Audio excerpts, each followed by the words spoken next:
Hello everyone, कैसे हैं आप लोग। Welcome to yet another lecture of the Java programming series launched by PW skills. आजकल हम रिकर्शन के प्रॉब्लम सॉल्व कर रहे हैं, प्रैक्टिस कर रहे हैं, और आज के लेक्चर में भी हम रिकर्शन से रिलेटेड ही कुछ प्रॉब्लम सॉल्व करने वाले हैं। यार आई होप कि आपको रिकर्शन में अब थोड़ा थोड़ा कॉन्फिडेंस बिल्ड होना शुरू हो गया होगा।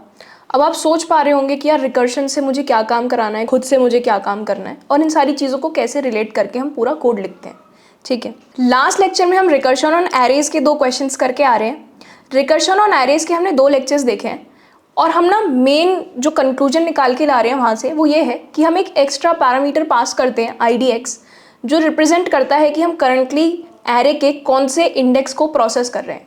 ठीक है, क्योंकि ज़्यादातर क्वेश्चंस में एरेज के हमें पूरे एरे को ट्रैवर्स करने की ज़रूरत होती है, तो ये IDX पैरामीटर हमारी ट्रैवर्स करने में भी हेल्प करता है। ठीक है, और हम सब प्रॉब्लम्स और सेल्फ वर्क के बारे में कैसे सोचते हैं यूजुअली रिकर्शन ऑन एरेज के केस में, कि हम जिस करंट इंडेक्स पे हैं उस इंडेक्स का काम तो हम कर देंगे, बाकी आगे का पीछे का जो भी है वो काम हम रिकर्शन से कराते हैं। ठीक है, और उस स्मॉल प्रॉब्लम को और अपने सेल्फ वर्क को कंबाइन करके हम अपना फाइनल आंसर रिटर्न करते हैं। ठीक है, ऐसा थॉट प्रोसेस रहता है हमारा कुछ। ठीक है, और बेस केस हमने ज़्यादातर ये देखा है कि यार IDX मान लो लेंथ ऑफ एरे के इक्वल हो गया या लेंथ -1 के इक्वल हो गया, डिपेंडिंग अपॉन द क्वेश्चन वो चीज़ हम मैनिपुलेट कर सकते हैं। ठीक है, तो यार हमने एक क्वेश्चन किया था कि हमें एरे दिया हुआ है n इंटीजर्स का और टारगेट वैल्यू x दी है, तो हमें बताना है कि x एरे के अंदर है या नहीं है। तो हमने IDX इंडेक्स पे जो करंट इंडेक्स है उस पर हमने खुद चेक कर लिया कि है या नहीं। अगर IDX इंडेक्स पे मिल गया तो ट्रू ही रिटर्न कर दिया, और IDX पे नहीं मिला तो IDX +1 से लगा के आगे तक के एरे में रिकर्शन से सर्च कराया। ठीक है, उसके बाद हमने all indices of integer x in the array question भी सॉल्व किया। ठीक है, एंड आई होप कि आपने फर्स्ट इंडेक्स और लास्ट इंडेक्स का कोड जो है खुद से लिखा है। ठीक है यार, आज के लेक्चर में हम रिकर्शन ऑन स्ट्रिंग्स इंट्रोड्यूस करने वाले हैं। काफ़ी सिमिलर रहेगा रिकर्शन ऑन एरेज जैसा ही। इंडेक्स नाम का जो वेरिएबल हम यूज़ करते हैं टू ट्रैवर्स एन एरे, वो चीज़ हम स्ट्रिंग्स के लेक्चर में भी देख रहे होंगे कि ये एक एक्स्ट्रा पैरामीटर हम पास कर रहे हैं। ठीक है, स्ट्रिंग्स का मैं आपको एक बेसिक इंट्रोडक्शन दे देती हूँ before starting with the questions, क्योंकि हो सकता है कुछ बच्चे भूल गए हों। थोड़ा सा इंट्रोडक्शन हम पहले भी ले चुके हैं, और डिटेल में हम स्ट्रिंग बिल्डर, स्ट्रिंग बफर, ये सारी चीज़ें हम आगे एक लेक्चर है डेडिकेटेड स्ट्रिंग्स पे, वहाँ पे पढ़ेंगे। पर आज के लेक्चर में हमें स्ट्रिंग्स की जितनी ज़रूरत है उतना मैं आपको अभी बता देती हूँ। ठीक है, तो यार ये हम मेन क्लास के अंदर है, मेन मेथड में। ठीक है, तो यार स्ट्रिंग को ऐसे डिफाइन करते हैं, कैपिटल S से आप शुरू करोगे। ठीक है, कैपिटल S स्ट्रिंग। ठीक है, लेट्स से स्ट्रिंग का नाम S है। ठीक है, तो S इक्वल टू, और आप यहाँ पे कोई भी स्ट्रिंग पास कर सकते हो, लेट्स से कॉलेज। ठीक है, अब स्ट्रिंग होता क्या यार, कलेक्शन ऑफ कैरेक्टर्स।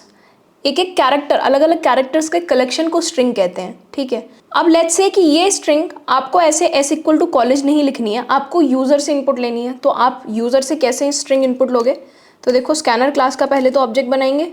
ठीक है, SC is equal to new scanner system.in। ठीक है, अब यूज़र से इनपुट लेना चाहते हैं तो लिखेंगे string S is equal to SC dot next. Let's say मैंने नेक्स्ट यूज़ किया। ठीक, अब इसको अगर प्रिंट करना है तो S आउट और S। ठीक है, यूज़र से इनपुट लेते हैं और देखते हैं प्रिंट, जो हम इनपुट ले रहे हैं वो प्रिंट हो रहा है या नहीं। ठीक है, सो लेट्स से इनपुट लिया गया है कॉलेज, तो कॉलेज प्रिंट हो जाना चाहिए। ठीक है, एकदम। एक और चीज़ देखते हैं। अब यार इनपुट ना स्ट्रिंग के अंदर एक स्पेस देके इनपुट लेते हैं, कॉलेज स्पेस वाला। ठीक है, अब क्या प्रिंट होना चाहिए, कॉलेज वाला प्रिंट होना चाहिए। स्ट्रिंग कॉलेज वाला है क्योंकि, देखते हैं लेकिन प्रिंट क्या होगा। यार सिर्फ कॉलेज प्रिंट हुआ।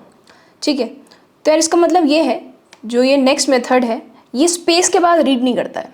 ठीक है, जहाँ पे स्पेस आ गई ये उसके बाद रीड नहीं करेगा।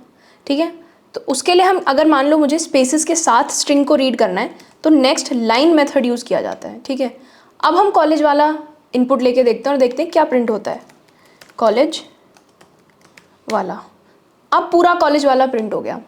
नेक्स्ट लाइन फंक्शन के लिए एंड ऑफ लाइन डिलिमिटर होता है, एक लाइन के अंदर आप जितनी चीज़ें दे दोगे विद और विदाउट स्पेस वो सारी की सारी रीड हो जाएंगी। ठीक है, अब लेट्स से एक स्ट्रिंग के अंदर आपको अलग अलग कैरेक्टर्स रीड करने हैं, तो आप कैसे करोगे।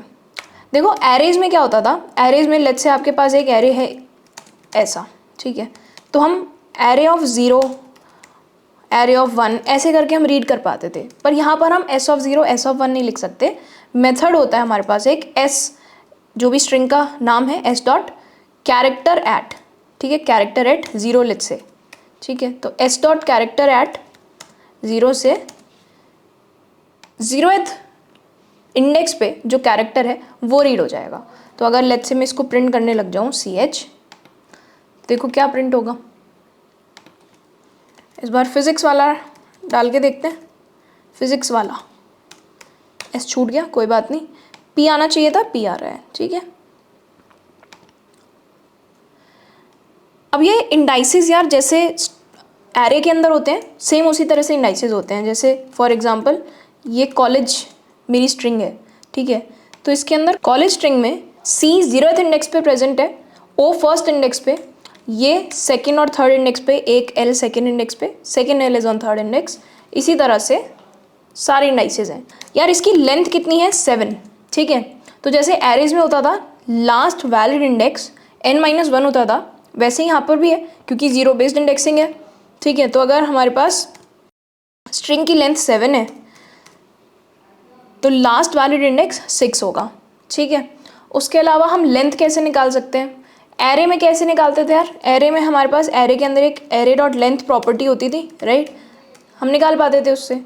यहाँ पे लेंथ प्रॉपर्टी नहीं है, यहाँ पे लेंथ मेथड है, ठीक है। अब हमें क्या करना है, हमें लेंथ निकालनी है एक स्ट्रिंग की। तो हम कैसे निकाल सकते हैं, देखिए एक काम करते हैं, प्रिंट ही कर लेते हैं पूरी स्ट्रिंग को। जैसे i लेस देन n लिखते थे ना हम यहाँ पे, तो n is the length of the string, तो हम लिख सकते हैं s डॉट लेंथ। बट याद रखिए यहाँ पे ये राउंड ब्रैकेट्स आएंगे because length is a method this time, ठीक है, जिसको हम कॉल कर रहे हैं, ठीक, इनबिल्ट मेथड है, ठीक है, स्ट्रिंग के ऊपर लगता है। अब मान लीजिए मुझे सारे कैरेक्टर्स प्रिंट करने हैं, तो मैं कैसे प्रिंट कर सकती हूँ, S out S dot character at I, ठीक है। जैसे एरे के अंदर हम लिखते थे एरे ऑफ आई, इसमें हम कर रहे हैं एस डॉट कैरेक्टर ऑफ आई, ठीक है। तो अब अगर हम इसको प्रिंट करने लग जाएं और ये इनपुट दें तो सी से लेके ई तक पूरा स्ट्रिंग, सारे कैरेक्टर्स स्ट्रिंग के प्रिंट हो गए, ठीक है। एक लास्ट मेथड और मैं बताती हूँ आपको, सबस्ट्रिंग मेथड, ठीक है। सबस्ट्रिंग मेथड क्या करता है देखते हैं। प्रिंट करने जा रही हूँ एस डॉट सबस्ट्रिंग, ठीक है, स्ट्रिंग का नाम एस है, डॉट लगाना है और सबस्ट्रिंग मेथड कॉल करना है। सबस्ट्रिंग मेथड क्या लेता है, एक बिगिन इंडेक्स और एक एंड इंडेक्स। देखो ये बिगिन इंडेक्स और एंड इंडेक्स क्या है ये बताती हूँ मैं आपको।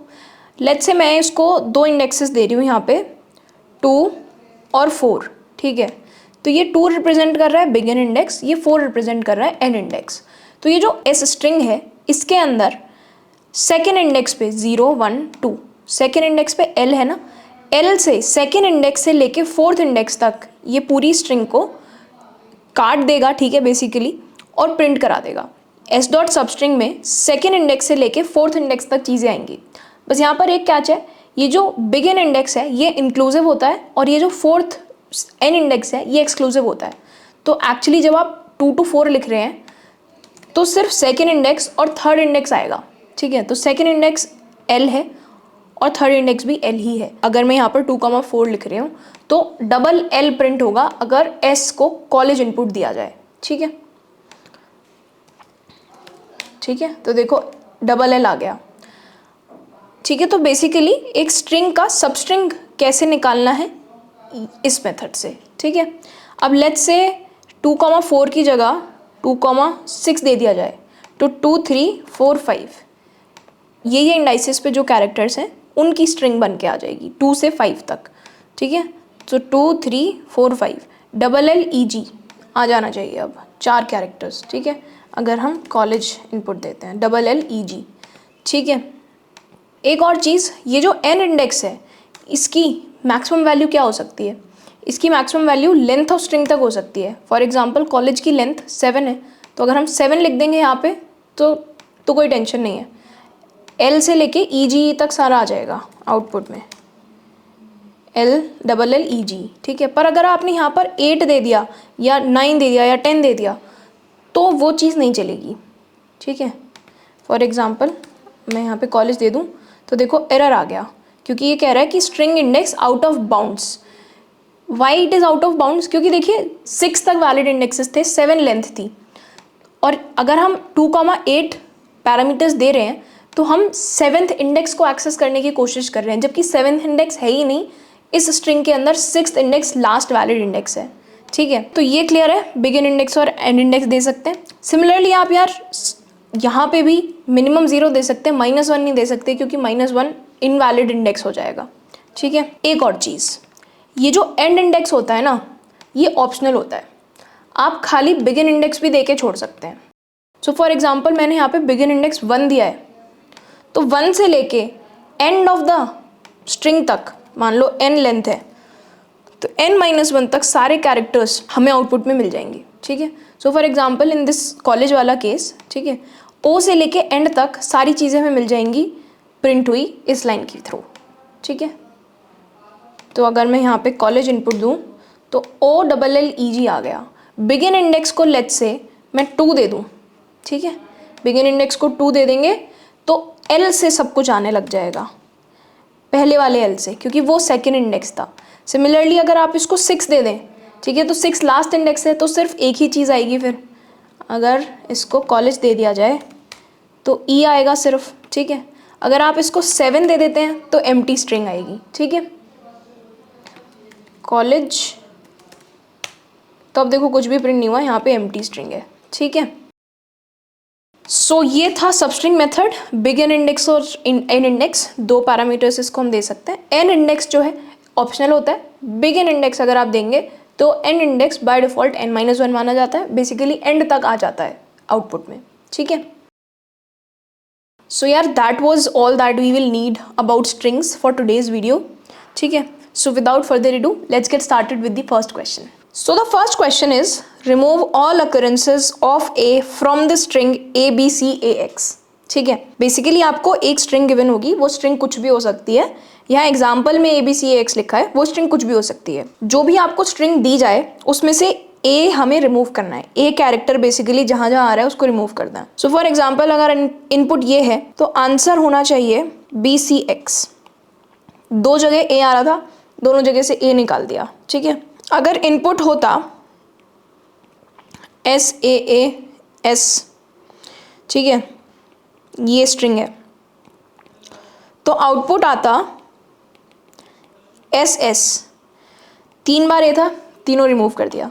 ठीक है, ये क्वेश्चन है। अब देखो आइट्रेशन से अगर हमें ये क्वेश्चन करना होता तो हम कैसे करते। ये मान लो हमने एक स्ट्रिंग ले ली, आंसर, स्ट्रिंग आंसर। अब हम इस पूरी स्ट्रिंग पे आइट्रेट करते। ठीक है, for i is equal to 0, i less than n, i plus plus. ठीक है, जहाँ पे n लेंथ है स्ट्रिंग की। ठीक है, और हम क्या करते, हम चेक करते कि करंट कैरेक्टर कैसे हम चेक कर सकते हैं, s dot char at i, है ना। ये चीज़ अगर A नहीं है, अगर ये चीज़ A नहीं है तो हम अपने आंसर में इस चीज़ को ऐड कर लेंगे। ठीक है, तो answer plus equal to S dot character at I। ठीक है, ये जो प्लस यूज़ किया गया है यहाँ पर, इस प्लस का मतलब होता है यार कंकैटिनेशन। स्ट्रिंग्स के बारे में ये एक और चीज़ आपको पता होनी चाहिए। ठीक है, फॉर एग्जांपल आपके पास एक स्ट्रिंग है S1, लेट्स से कॉलेज। ठीक है, एक स्ट्रिंग है आपके पास S2, लेट्स से वाला। तो अगर आप ऐसा कुछ लिखें S equal to S1 plus S2, ठीक है, तो इसका मतलब ये है कि हम इन दोनों स्ट्रिंग्स को जोड़ रहे हैं, कंकैटिनेट कर रहे हैं। तो जो फाइनल S में आंसर आएगा वो आएगा कॉलेज वाला। ठीक है, तो ये प्लस ऑपरेटर आई होप आपको समझ आ गया क्या है। कमिंग बैक टू हमने आइट्रेटिव कोड में क्या किया है, मान लीजिए S हमको ABCAX मिला है, तो हम इस पूरे S पे आइट्रेट करते हैं और जहाँ जहाँ हमें A के अलावा कुछ और दिखता है उसको हम अपने आंसर में डाल लेते हैं। ठीक है, सो अगर आप इसका एग्जाम्पल लें तो i इक्वल टू 0 पे A मिलेगा हमें यहाँ पे, तो ये वाली कंडीशन ट्रू नहीं होगी तो हम कुछ नहीं करेंगे यहाँ पे। ठीक है, हम इफ़ के अंदर नहीं जाएंगे। फिर i की वैल्यू 1 हो जाएगी तो हम बी को पॉइंट कर रहे होंगे। अब S dot character at 1 is not equal to A because it is equal to B, तो ये वाली कंडीशन इस बार ट्रू हो जाएगी और हम आंसर में बी को ऐड कर देंगे। इनिशियली आंसर एक एम्प्टी स्ट्रिंग है, ठीक है, इनिशियली ये एम्प्टी है और हमने इसमें बी को ऐड कर दिया। सिमिलरली आंसर अभी तक क्या हो गया, बी हो गया है, ठीक है, और आई की वैल्यू 0 थी, 1 थी और अब 2 हो गई है। आई की वैल्यू 2 होगी तो हमें यहाँ पे सी मिलेगा, ये कंडीशन ट्रू हो जाएगी और हम आंसर में सी को अपेंड कर देंगे तो बी सी आ जाएगा, ठीक है। फिर आई की वैल्यू फिर 3 हो जाएगी, थर्ड इंडेक्स पे ए पड़ा हुआ है तो इस बार ये वाली कंडीशन ट्रू नहीं होगी, हमें ए मिल गया है, ठीक है, तो हम इस ए को ऐड नहीं करेंगे। हम बेसिकली इस लूप में कुछ भी प्रोसेस नहीं कर रहे होंगे, हम सीधा आई की वैल्यू इंक्रीज कर देंगे। We will not add A to our answer, यहाँ पे हम ए नहीं ऐड कर रहे, ठीक है। आई की वैल्यू सिंपली 4 हो जाएगी, 4 हो जाएगी तो फोर्थ इंडेक्स पे क्या पड़ा हुआ है, एक्स, ठीक है, तो ये वाली कंडीशन ट्रू हो जाएगी, X is not equal to A, तो हम एक्स को भी आंसर के अंदर अपेंड कर देंगे, ठीक है। तो देखो ये प्लस वाली चीज़ कैसे काम कर रही है, आंसर पहले बी था, ठीक है, फिर जब हमने आंसर प्लस इक्वल टू सी लिखा तो आंसर बी सी हो गया, ठीक है।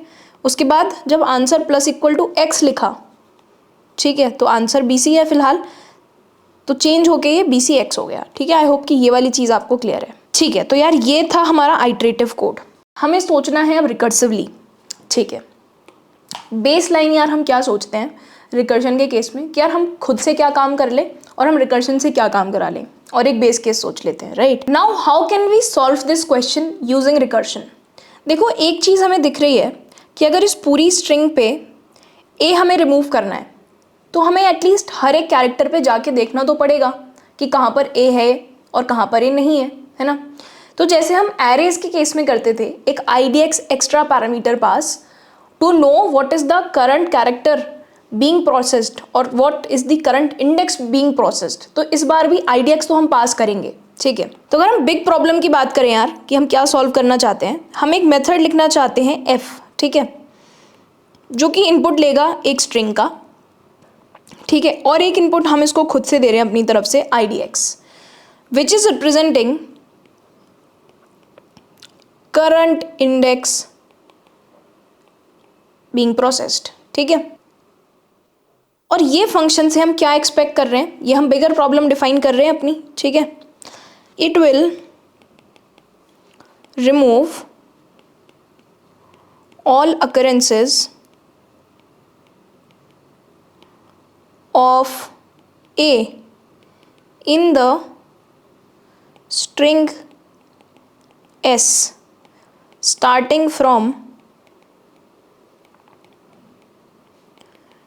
इंडेक्स IDX, ठीक है। अब हमारा आंसर क्या होगा, ये तो चलो बिगर प्रॉब्लम जो हमें सॉल्व करनी है वो है, बट हम मेन से IDX की क्या वैल्यू पास कर रहे होंगे, जैसे हम एरेज में करते थे IDX की इनिशियल वैल्यू हम 0 पास करेंगे, तो s,0 अगर हम s,0 पास कर रहे हैं तो इसका मतलब ये हुआ ना कि स्ट्रिंग के अंदर 0th इंडेक्स से स्टार्ट करके पूरी स्ट्रिंग के अंदर ए कैरेक्टर रिमूव कर दो, ये फंक्शन ये करेगा। इससे एक्सपेक्टेशन हमारी ये है कि it will remove all अकरेंसेज of A in the string s starting from index IDX, और IDX को हम इनिशियली अगर 0 पास कर दें तो पूरी स्ट्रिंग के लिए हमारा क्वेश्चन सॉल्व हो जाएगा, ठीक है। तो यार ये हमने बिगर प्रॉब्लम डिफाइन कर ली जो हमें सॉल्व करनी है।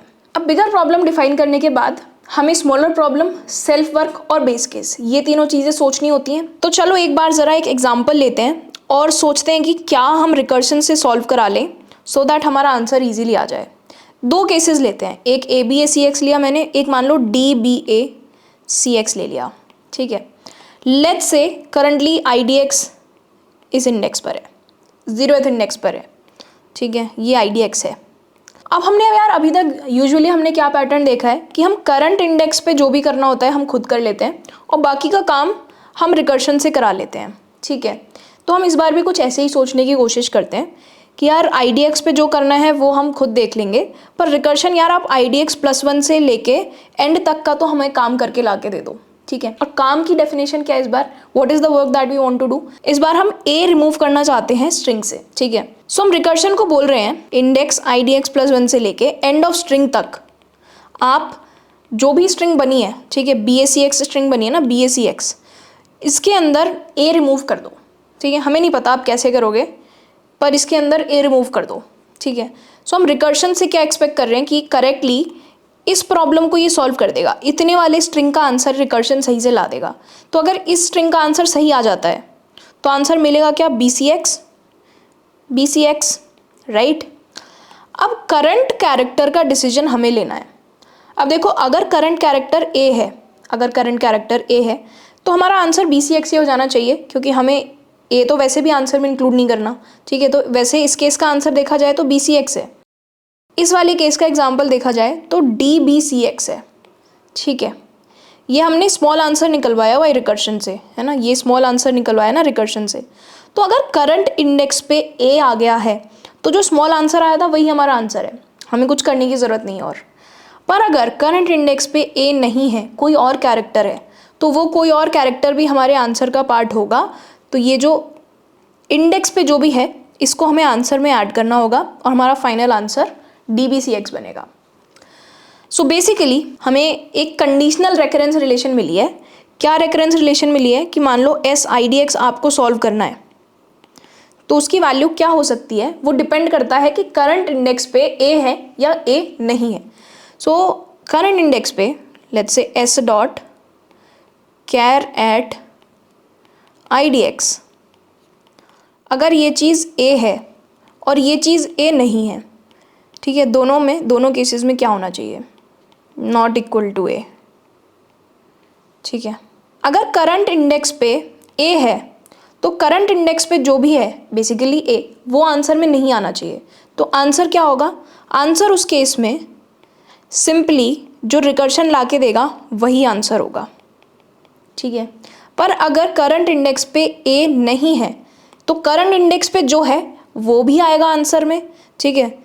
सो अगर मैं यहाँ पर इसको करंट लिख दूँ, ये वाली चीज़ अगर करंट से मैं रिप्रेजेंट कर दूँ, करंट क्या है यार, करंट कुछ नहीं है, इंडेक्स IDX इंडेक्स पे जो कैरेक्टर पड़ा हुआ है उसको मैं करंट बोल रही हूँ, ठीक है। करंट प्लस FS/IDX+1, ठीक है। तो यार इस तरह की हमारी रेकरेंस रिलेशन दिख रही होगी, ठीक। आई होप समझ आ गया होगा।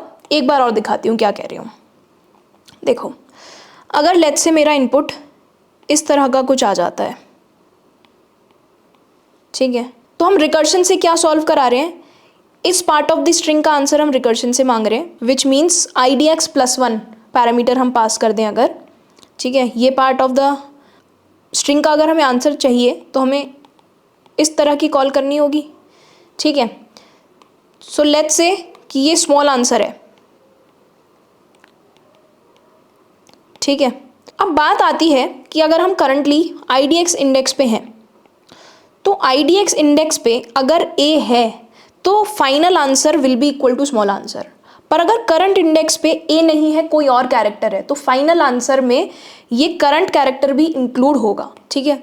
सो फॉर एग्जांपल DCABEAF ये इनपुट आ जाए तो स्मॉल आंसर ये होगा और फाइनल आंसर जो भी होगा वो D प्लस स्मॉल आंसर होगा। पर इस केस में final answer will only be small answer, ठीक है। तो यार हमें सब प्रॉब्लम समझ आ गई। सब प्रॉब्लम है IDX+1 से लेके आगे तक का सोल्यूशन रिकर्शन से निकलवाना। सेल्फ वर्क है ये करंट कैरेक्टर ऐड करना। करंट कैरेक्टर कब ऐड करेंगे, जब करंट कैरेक्टर ए नहीं होगा। अगर करंट कैरेक्टर ए है तो हमें वो भी ऐड नहीं करना है, ठीक है। बेस केस क्या होगा, मान लो आपको एम्प्टी स्ट्रिंग मिल जाए इनपुट में, एम्प्टी स्ट्रिंग, तो फिर तो हमें कुछ करना नहीं है, वो होगा एक। तो दूसरी तरीके हम कैसे सोच सकते हैं, जैसे हम एरेज वाले लेक्चर में करके आए ना कि यार IDX से अगर हम शुरू कर रहे हैं तो IDX की इनिशियल वैल्यू ये होती है, देन हम IDX+1 करते हैं तो अगली कॉल में IDX की वैल्यू एक इंक्रीज हो जाती है। Similarly for next call IDX becomes 2, अगर ये 0 है, ये 1 है, ये 2 है, फिर IDX 3 होता है, फिर IDX 4 होता है, फिर IDX 5 होता है, then IDX becomes 6, IDX becomes 7, right. और at every point what IDX represents कि हमें कहाँ से आंसर निकालना शुरू करना है या करंट इंडेक्स क्या है, ठीक है। फिर जब IDX की वैल्यू 8 हो जाए या स्ट्रिंग की लेंथ के इक्वल हो जाए। इसका मतलब ये होता है कि हम पूरा प्रोसेस कर चुके हैं, अब हमें कुछ और करने की ज़रूरत नहीं है और हम वहाँ से रिटर्न कर सकते हैं। So basically this is also one of the ways कि हम बेस केस हिट कर रहे हैं। तो IDX का n के इक्वल होना, n क्या है, स्ट्रिंग की length, is another base case. ठीक है, बेस केस लिख देते हैं यहाँ पे कि यार अगर IDX n के इक्वल हो जाए तो एम्प्टी स्ट्रिंग ही आंसर होगा।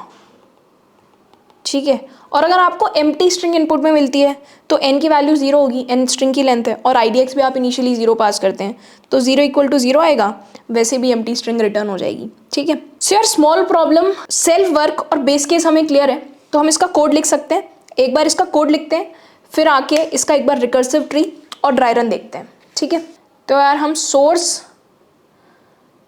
फोल्डर के अंदर एक जावा क्लास बनाते हैं, नाम रखते हैं इसका रिमूव ए। ठीक है, या रिमूव अकरेंसेस नाम लिख लेते हैं, रिमूव अकरेंसेस। ठीक है, इसके अंदर हम बनाएंगे मेन मेथड, एक स्ट्रिंग लेते हैं इनपुट में यूज़र से, ठीक है, जिसके अंदर से हमें ए कैरेक्टर रिमूव करना है। New scanner system dot in string S is equal to sc dot next line. ठीक है, स्पेसेस भी आ जाएं, इस तरह से इनपुट लेंगे। उसके बाद हमें एक मेथड लिखना है, रिमूव ए मेथड का नाम मान लेते हैं स्टैटिक, और रिटर्न टाइप बताइए क्या होगा, स्ट्रिंग ही होगा ना रिटर्न टाइप, हमें एक स्ट्रिंग ही तो रिटर्न करनी है उसमें से ए रिमूव करके। ठीक, तो रिमूव ए, ये क्या रिसीव करेगा, एक स्ट्रिंग रिसीव करेगा और एक इंडेक्स। ठीक है, अब अगर हम रिमूव ए कॉल करें मेन मेथड से तो एस तो ऐसे ही पास होगा और इंडेक्स 0 हमें पास करना है। ठीक है, तो यार बेस केस लिखना है हमको, रिकर्सिव वर्क लिखना है हमको और सेल्फ वर्क लिखना है। ठीक, बेस केस सिंपल है कि भाई अगर इंडेक्स स्ट्रिंग की लेंथ के इक्वल हो जाता है, ठीक है, तो उस केस में हमें एम्प्टी स्ट्रिंग रिटर्न करनी है।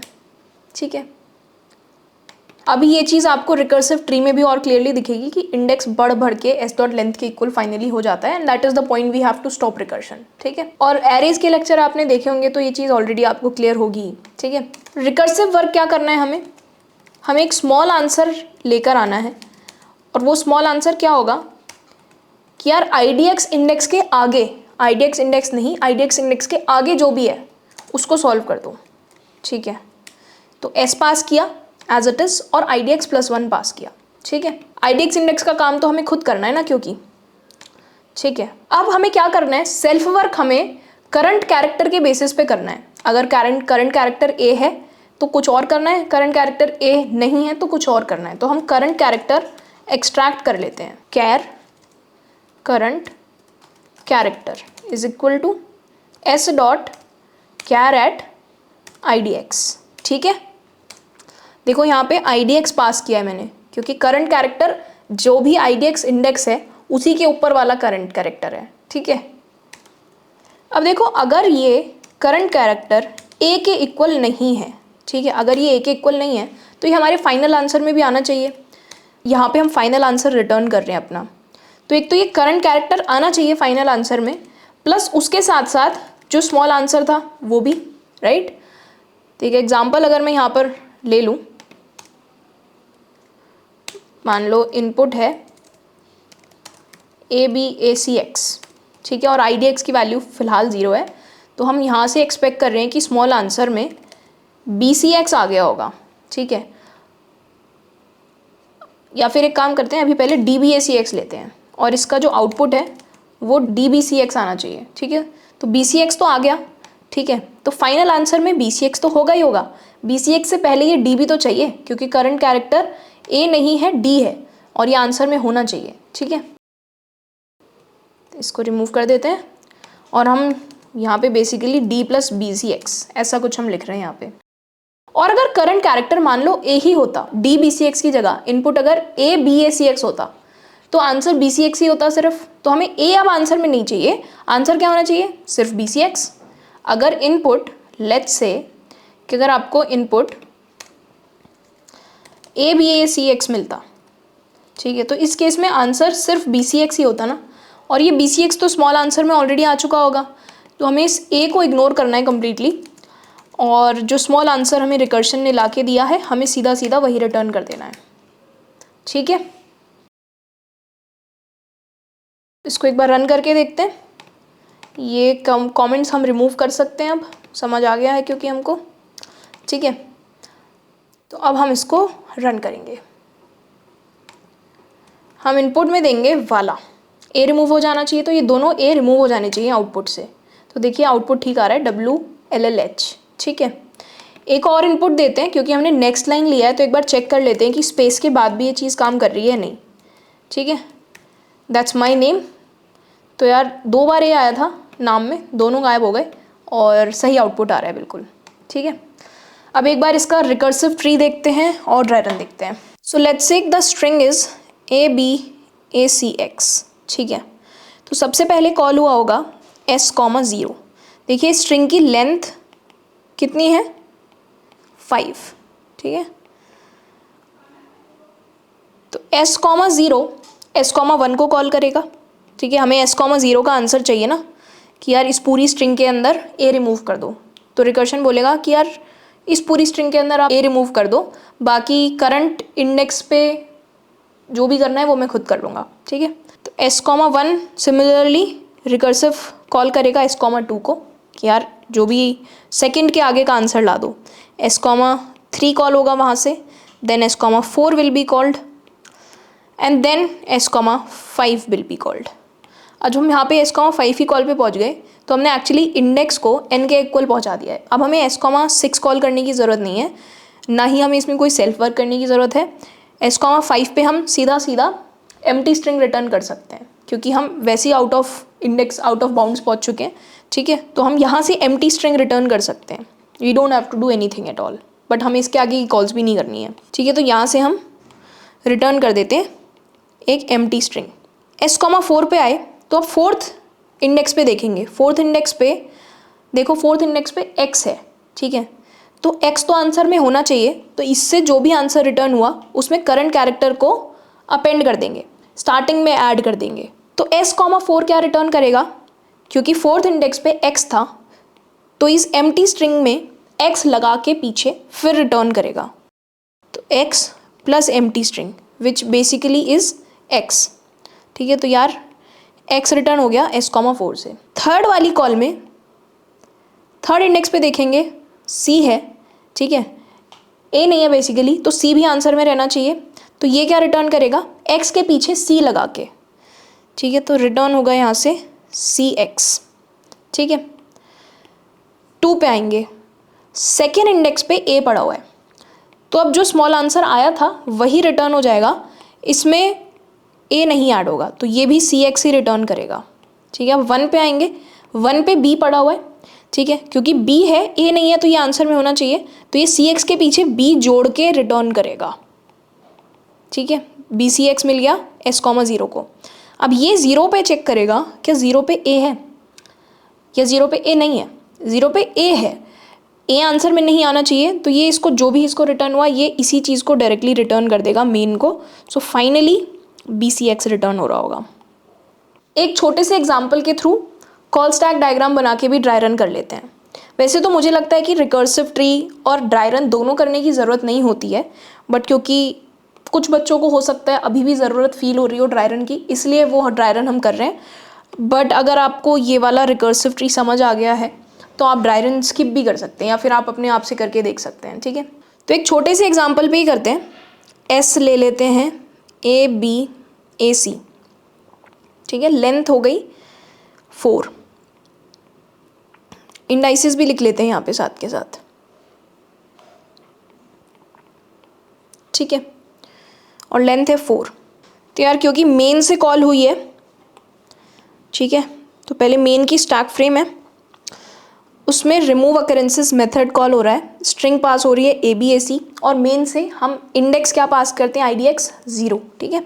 सो RA मैं नाम लिख रही हूँ यार मेथड का यहाँ पे शॉर्ट में, और S इसको रिसीव हुआ है ABAC, इंडेक्स इसको रिसीव हुआ है 0, ठीक है।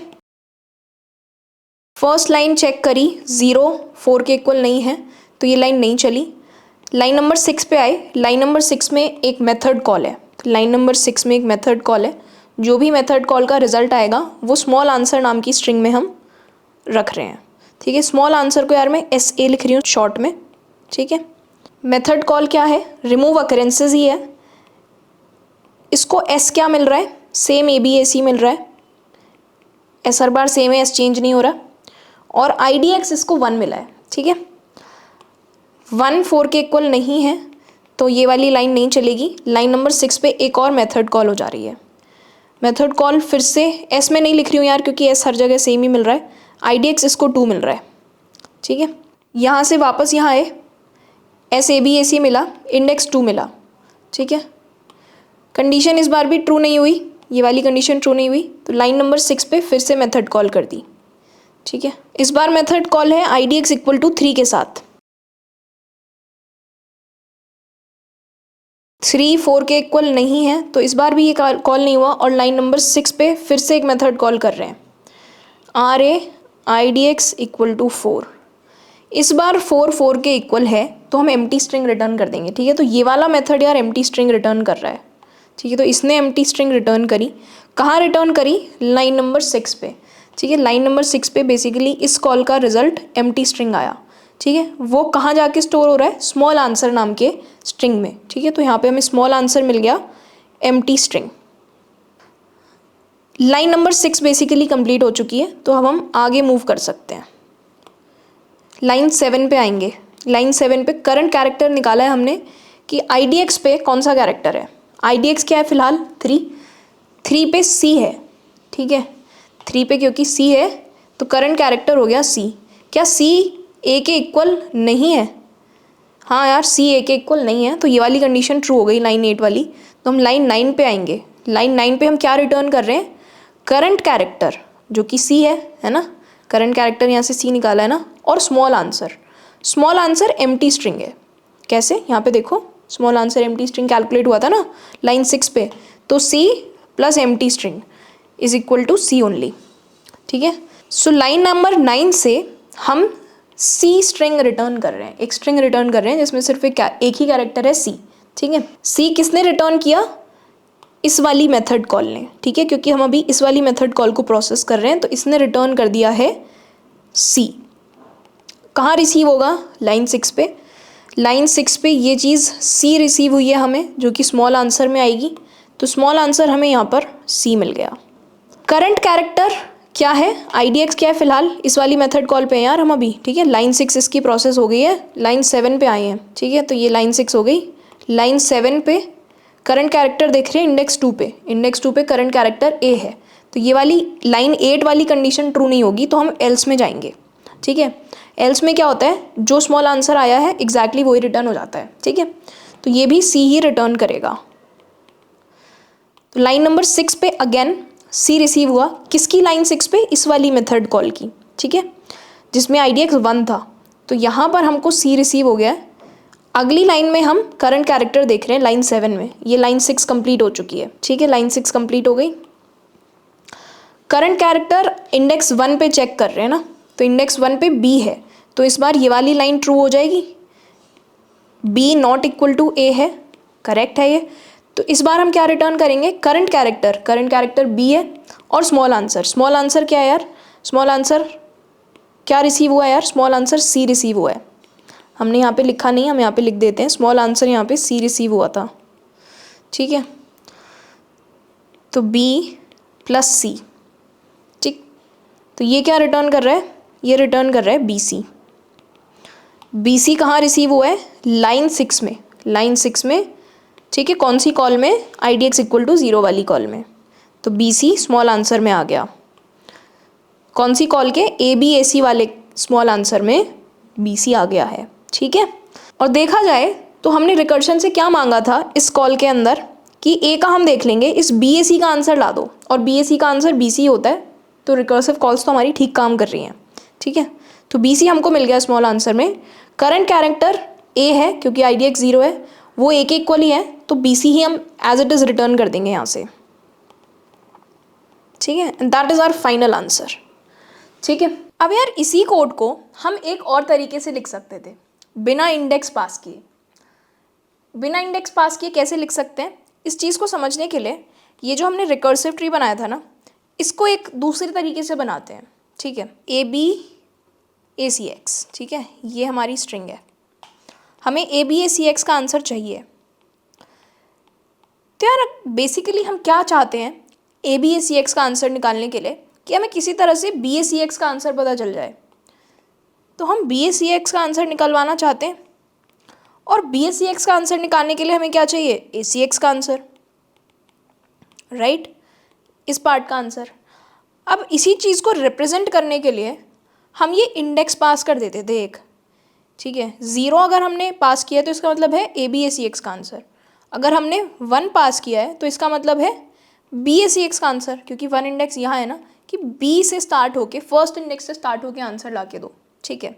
हम ये इंडेक्सेस क्यों पास करते थे, क्योंकि हम इस स्ट्रिंग को चेंज नहीं कर रहे हैं। स्ट्रिंग हमारी हर बार ए बी ए सी एक्स ही जा रही है, यहाँ पे बी ए सी एक्स नहीं जा रहा था, एस हर बार एस ही जा रहा था, ए बी ए सी एक्स ही जा रहा था, ठीक है। और हमने एरेज में ये चीज़ सीखी थी कि हमें एरे के अंदर ये चीज़ यार करंटली कहाँ पॉइंट कर रहे हैं, इस चीज़ को रिप्रेजेंट करने के लिए इंडेक्स पास करना पड़ता है। पर स्ट्रिंग्स के केस में यार हम ना ये एज इट इज़ नई स्ट्रिंग्स भेज सकते हैं, और अगर हम इन स्ट्रिंग्स को भेज पाएँ चेंज करके तो हमें इंडेक्स पास करने की ज़रूरत ही नहीं है, ठीक है। तो मान लो अगर आप किसी तरीके से हर एक सब्सिक्वेंट कॉल में नई स्ट्रिंग पास कर पाओ, तो हमें क्या ज़रूरत है इंडेक्स पास करने की, कोई ज़रूरत ही नहीं है। एक एग्जांपल से समझते हैं इसी के केस में। अभी हम कैसे उसको भेजेंगे वो अभी हम देखेंगे, बट लेट्स से हमारे पास कोई तरीका है कि हम स्ट्रिंग को तोड़ के भेज सकते हैं, remaining part of the string को हम भेज सकते हैं अगली कॉल में। तो A B A C X का आंसर मांगेगा। इस बार कोई इंडेक्स नहीं है, इस बार सिर्फ एक स्ट्रिंग पास हो रही है, ठीक है, पर हर बार स्ट्रिंग अलग पास हो रही है। बी ए सी एक्स का आंसर मांगेगा, ए सी एक्स का, और सी एक्स का, और एक्स आंसर मांगेगा एम्प्टी स्ट्रिंग का, ठीक है। एम्प्टी स्ट्रिंग का आंसर एम्प्टी स्ट्रिंग ही होता है, तो ये तो एम्प्टी स्ट्रिंग ही रिटर्न कर देगा। जब यहाँ पर पहुँचेंगे तो एक्स आंसर में होना चाहिए या नहीं ये डिसीजन हम लेंगे, और एक्स आंसर में होना चाहिए क्योंकि सिर्फ ए आंसर में नहीं होना चाहिए। तो जो भी आंसर आया था उसके अंदर एक्स को अपेंड करके स्टार्टिंग में एक्चुअली कंकैटिनेट करके रिटर्न कर देंगे। तो एफ एक्स क्या रिटर्न करेगा, एक्स, इस स्मॉल आंसर में एक्स प्लस ऐसे करके एक्स रिटर्न हुआ होगा, ठीक है, एम्प्टी स्ट्रिंग के अंदर एक्स ऐड होके, ठीक है। सी एक्स को एक्स का आंसर मिला एक्स। अब सी एक्स को सी का डिसीजन लेना है, क्या सी ऐड हो आंसर में या नहीं। हाँ, सी ऐड होना चाहिए क्योंकि सी ए नहीं है, तो एक्स के अंदर स्टार्टिंग में सी ऐड होके रिटर्न हो जाएगा, ठीक है। तो यार ए सी एक्स को सी एक्स का आंसर मिल गया सी एक्स, ठीक है। अब ए सी एक्स को डिसाइड करना है क्या ए आंसर में होना चाहिए।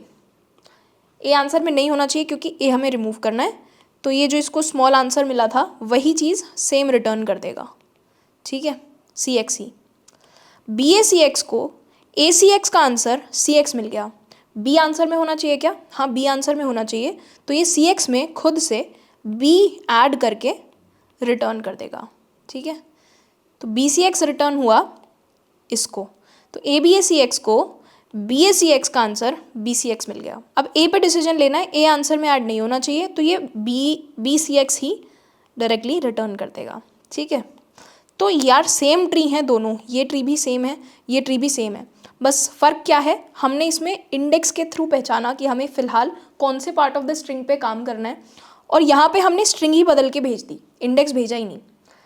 हम एरे बदल के नहीं भेज सकते थे, पर हम स्ट्रिंग बदल के भेज सकते हैं। कैसे, मैंने आपको स्टार्टिंग में सबस्ट्रिंग फंक्शन पढ़ाया था, एस डॉट सबस्ट्रिंग फंक्शन पढ़ा है ना हमने अभी, तो बस इस सबस्ट्रिंग फंक्शन का यूज़ करके ही हम स्ट्रिंग चेंज करके भेजेंगे। तो मान लो आपके पास initially let's say A B A C X initial string है, ठीक है, तो मुझे नेक्स्ट कॉल में बी ए सी एक्स भेजना है, राइट। तो अगर नेक्स्ट कॉल में बी ए सी एक्स भेजना है, तो अगर मैं एस डॉट सबस्ट्रिंग 1 लिख दूँ तो इससे क्या हो जाएगा, ए बी ए सी एक्स से मुझे बी ए सी एक्स मिल जाएगा, क्योंकि फर्स्ट इंडेक्स पे बी रखा है ना। तो स्टार्टिंग में मैंने एक्सप्लेन करा है कि इससे क्या होगा, starting from 1 until end of the string सारा का सारा पार्ट हमें मिल जाएगा, ये स्टार्टिंग वाला ए हट जाएगा, ठीक है। तो हम हर पॉइंट पे एस डॉट सबस्ट्रिंग 1 लिख देंगे, तो उससे क्या होगा, ये 0th इंडेक्स हमें नहीं मिलेगा फाइनली, और हमें सिर्फ बी ए सी एक्स मिलेगा, ठीक है, ऐसा करने से। ठीक, तो इसको कोड में लिख के देखते हैं। यही फंक्शन हमें दोबारा लिखना है, बट इस बार इंडेक्स को पास किए बिना, ठीक है। तो एक नया मेथड बना लेते हैं, स्टैटिक स्ट्रिंग रिमूव A2।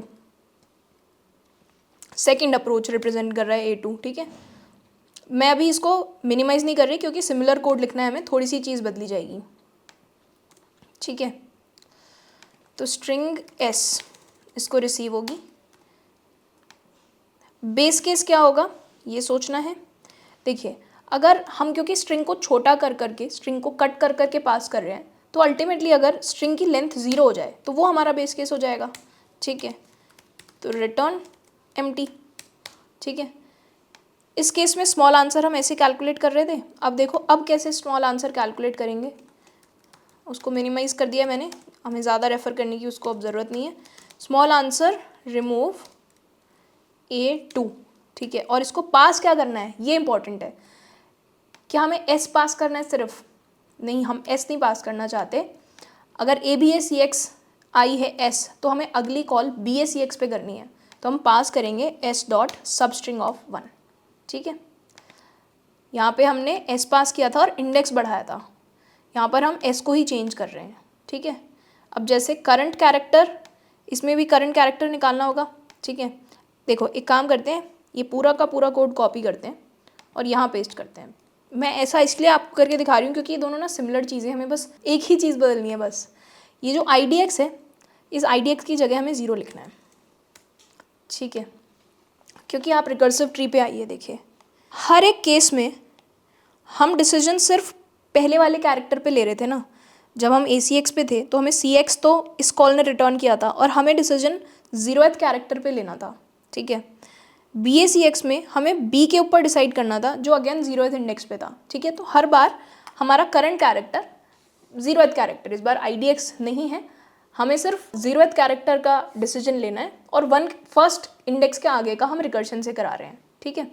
तो रिकर्शन से हमने ये करा लिया है 1 से आगे का, और करंट कैरेक्टर 0 लिख के अपना काम यहाँ से कर लिया है, ठीक है। तो सेम लॉजिक है, करंट कैरेक्टर A नहीं है तो करंट कैरेक्टर ऐड हो जाएगा, और करंट कैरेक्टर A है तो करंट कैरेक्टर ऐड नहीं होगा, ठीक है। अब इसको हम रन करके देखेंगे। रिमूव A मैंने यहाँ पे कॉल किया हुआ है, एक काम करते हैं रिमूव A2 भी यहीं से कॉल करते हैं और दोनों ही कॉल्स को होने देते हैं, ठीक है। हम कंपेयर कर पाएंगे दोनों का आंसर, ठीक है। दोनों से सेम ही आंसर आना चाहिए, सिर्फ लिखने का तरीका अलग है, सोचने का तरीका भी एक्चुअली सेम है, सोचने का तरीका अलग नहीं है। हम एक बचे हुए पार्ट का आंसर रिकर्शन से निकलवा के ला रहे हैं दोनों ही केस में, पर वो बचा हुआ पार्ट हम अगली कॉल में कैसे पास कर रहे हैं, बस वो चीज़ अलग है, ठीक है। चलो इसे रन करके देखते हैं फिर। कॉलेज वाला, ठीक है, ये इनपुट दिया है मैंने।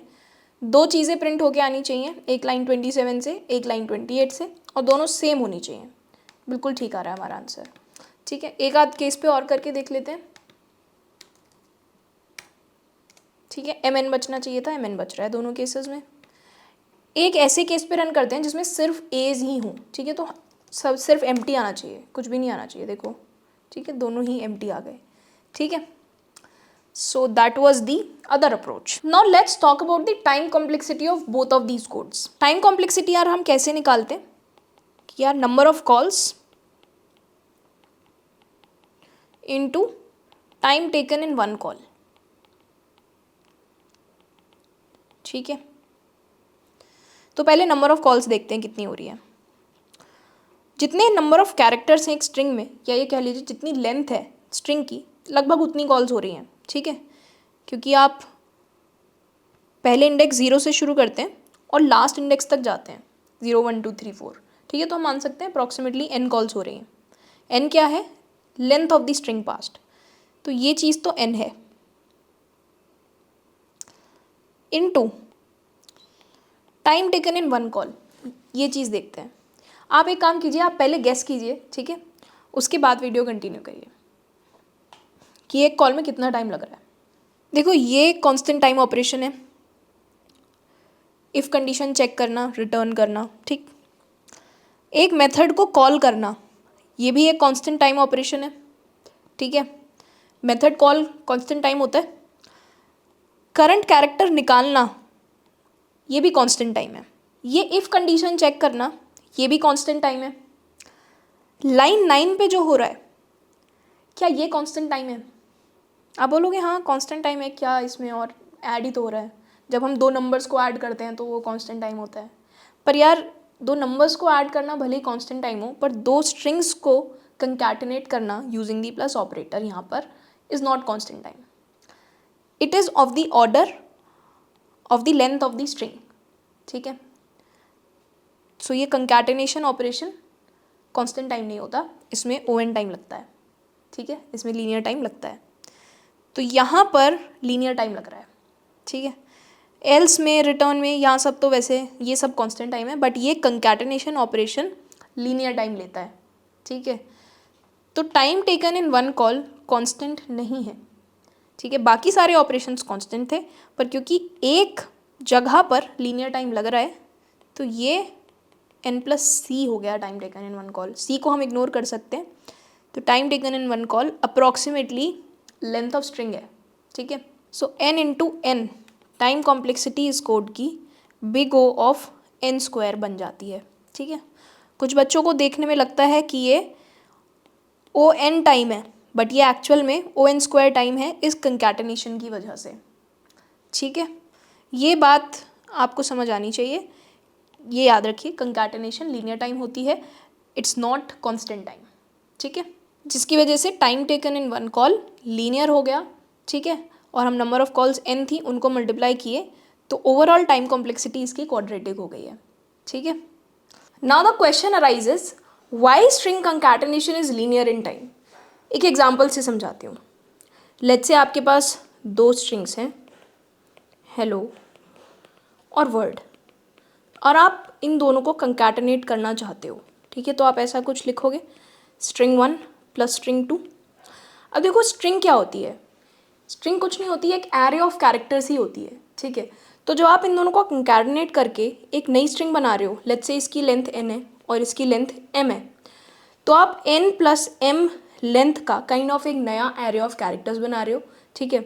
तो जिसके लिए ये HELLO सारे के सारे कैरेक्टर्स प्लस इसके सारे के सारे कैरेक्टर्स एक साथ लिखे जाएंगे, ठीक है। तो टोटल टाइम क्या लग जाएगा यार, इसके अंदर जितने कैरेक्टर्स हैं प्लस जिसके अंदर जितने कैरेक्टर्स हैं सबको जा कर के ऐड करना है ना, कंकैटिनेट करना है, इसलिए टाइम लीनियर होता है। वैसे तो अगर हम बिल्कुल ठीक बात करें तो O of n + m time होता है, n पहले स्ट्रिंग की लेंथ और m दूसरे स्ट्रिंग की लेंथ, ठीक है। हमने यहाँ पर ON बोल दिया अप्रॉक्सीमेटली, ठीक है। अब यार हम स्ट्रिंग बिल्डर पढ़ेंगे तो हम देखेंगे कि हम स्ट्रिंग कंकैटिनेशन जावा में कांस्टेंट टाइम में भी पढ़ पाएंगे, बट यार C++ में स्ट्रिंग कंकैटिनेशन हमेशा लीनियर टाइम होती है, वो कांस्टेंट टाइम हम स्ट्रिंग कंकैटिनेशन को C++ में कभी भी नहीं कर पाते हैं, ठीक है। अगर हम इस कोड की बात करें तो इसकी टाइम कॉम्प्लेक्सिटी कितनी होगी यार, देखो इसके अंदर ये कांस्टेंट है, ये लाइन के अंदर हमने जो ये s.substring लिखा है ना, सबस्ट्रिंग मेथड भी लीनियर टाइम लेता है, तो हम मान सकते हैं कि अप्रॉक्सीमेटली लेंथ ऑफ स्ट्रिंग के बराबर वर्स्ट केस में n टाइम इसमें लग जाएगा, ठीक है। और ये तो n टाइम लेता ही लेता है, तो एक कॉल के अंदर इसमें 2n टाइम लग रहा है। टोटल नंबर ऑफ कॉल्स तो n ही होंगी, तो n × 2n 2n², जिसको हम n² भी लिख सकते हैं, तो इसकी टाइम कॉम्प्लेक्सिटी भी ON² ही है, ठीक है। Moving on to the next question. या नेक्स्ट क्वेश्चन में हमें एक स्ट्रिंग गिवन होगी, लेट्स से हमें गिवन है ABCDE, ये स्ट्रिंग हमें लेट्स से गिवन है, ठीक है। तो क्वेश्चन क्या कह रहा है कि हमें इसका रिवर्स करना है और इसका रिवर्स रिटर्न करवाना है, ठीक है। सो यार जो हमारा फाइनल आंसर होना चाहिए वो होना चाहिए EDCBA, this should be our answer, reversed string. हम रिवर्स करने का कोड यार ऑलरेडी आइट्रेशन के थ्रू लिख चुके हैं, अभी हमें रिकर्शन से सोचना है। ABCDE हमें रिवर्स करना है, ठीक है। अब जैसे हम सोचते हैं कि यार हम रिकर्शन से क्या काम कराएं और खुद क्या काम करें, ठीक है। ऐसे हम इसको ट्राई करते हैं अप्रोच बनाने का। मान लो यार ABCD हमें इनपुट दिया हुआ है, अगर हमें किसी तरह से BCDE का रिवर्स पता चल जाए, BCDE का रिवर्स क्या होगा, EDCB, है ना। अगर रिकर्शन हमें इसका आंसर लाके दे दे तो ये जो A स्टार्टिंग में बैठा हुआ है हम इसको लास्ट में लिख देंगे, ठीक है। ये यहाँ पे था, हम इसको यहाँ ना छोड़ के हम इसको लास्ट में लिख देंगे, ठीक है। तो ये जो A है ये यहाँ आ जाएगा। अब देखिए ये इसको रिवर्स कर दिया रिकर्शन ने, और ये जो करंट इंडेक्स पे कैरेक्टर था उसको हम लास्ट में अपेंड कर दे रहे हैं खुद से। तो जो फाइनल आंसर बन के आया, तो देखिए क्या वो रिवर्स है इसका, EDCB आंसर होना चाहिए था, तो EDCB ये आ गया। EDCB तो हमें रिकर्शन ने दे दिया, ए एंड में हमने खुद से लिख दिया। तो काफ़ी सिंपल लग रहा है। सब प्रॉब्लम क्या हम सॉल्व कर रहे हैं कि remaining part of the string recursion solve कर दे, रिकर्शन इसको रिवर्स कर दे, बाकी जो करंट इंडेक्स पे कैरेक्टर है उसको हम लास्ट में खुद अपेंड कर देंगे, ठीक है। तो अगर हम अपने मेथड्स के बारे में बात करें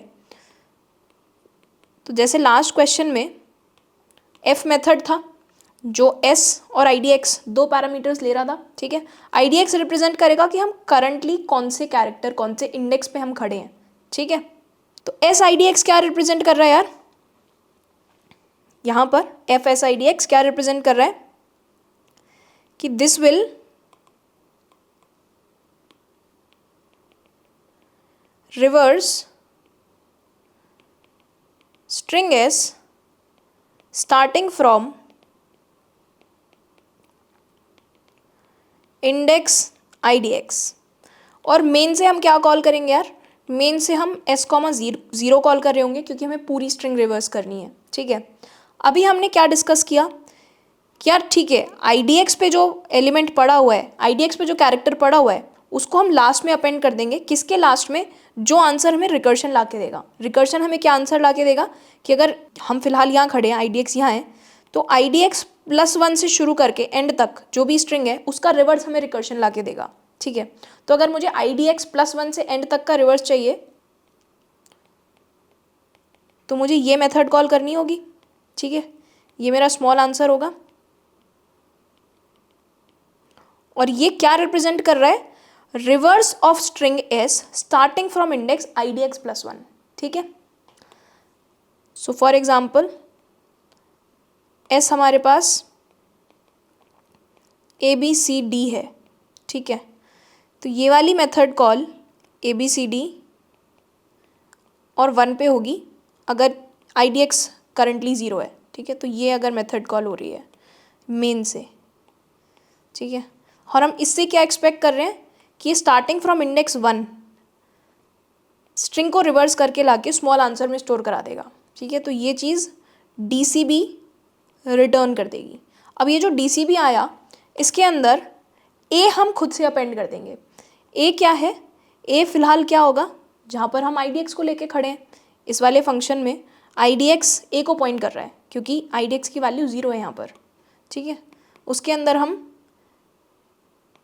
स्ट्रिंग का IDX इंडेक्स पे जो भी कैरेक्टर पड़ा है, स्ट्रिंग के IDX इंडेक्स पे जो भी कैरेक्टर पड़ा है उसको हम ऐड कर देंगे, ठीक है। ये वाली चीज़ हम इस वाली कॉल में कर रहे हैं, ठीक है। बेसिकली इस कॉल के अंदर हम एक तो ये कॉल करते हैं और जब ये कॉल पूरी हो जाती है उसके बाद ये अपेंड करते हैं, ठीक है। तो ये हमारी सिंपल सी रेकरेंस रिलेशन बन के आ गई।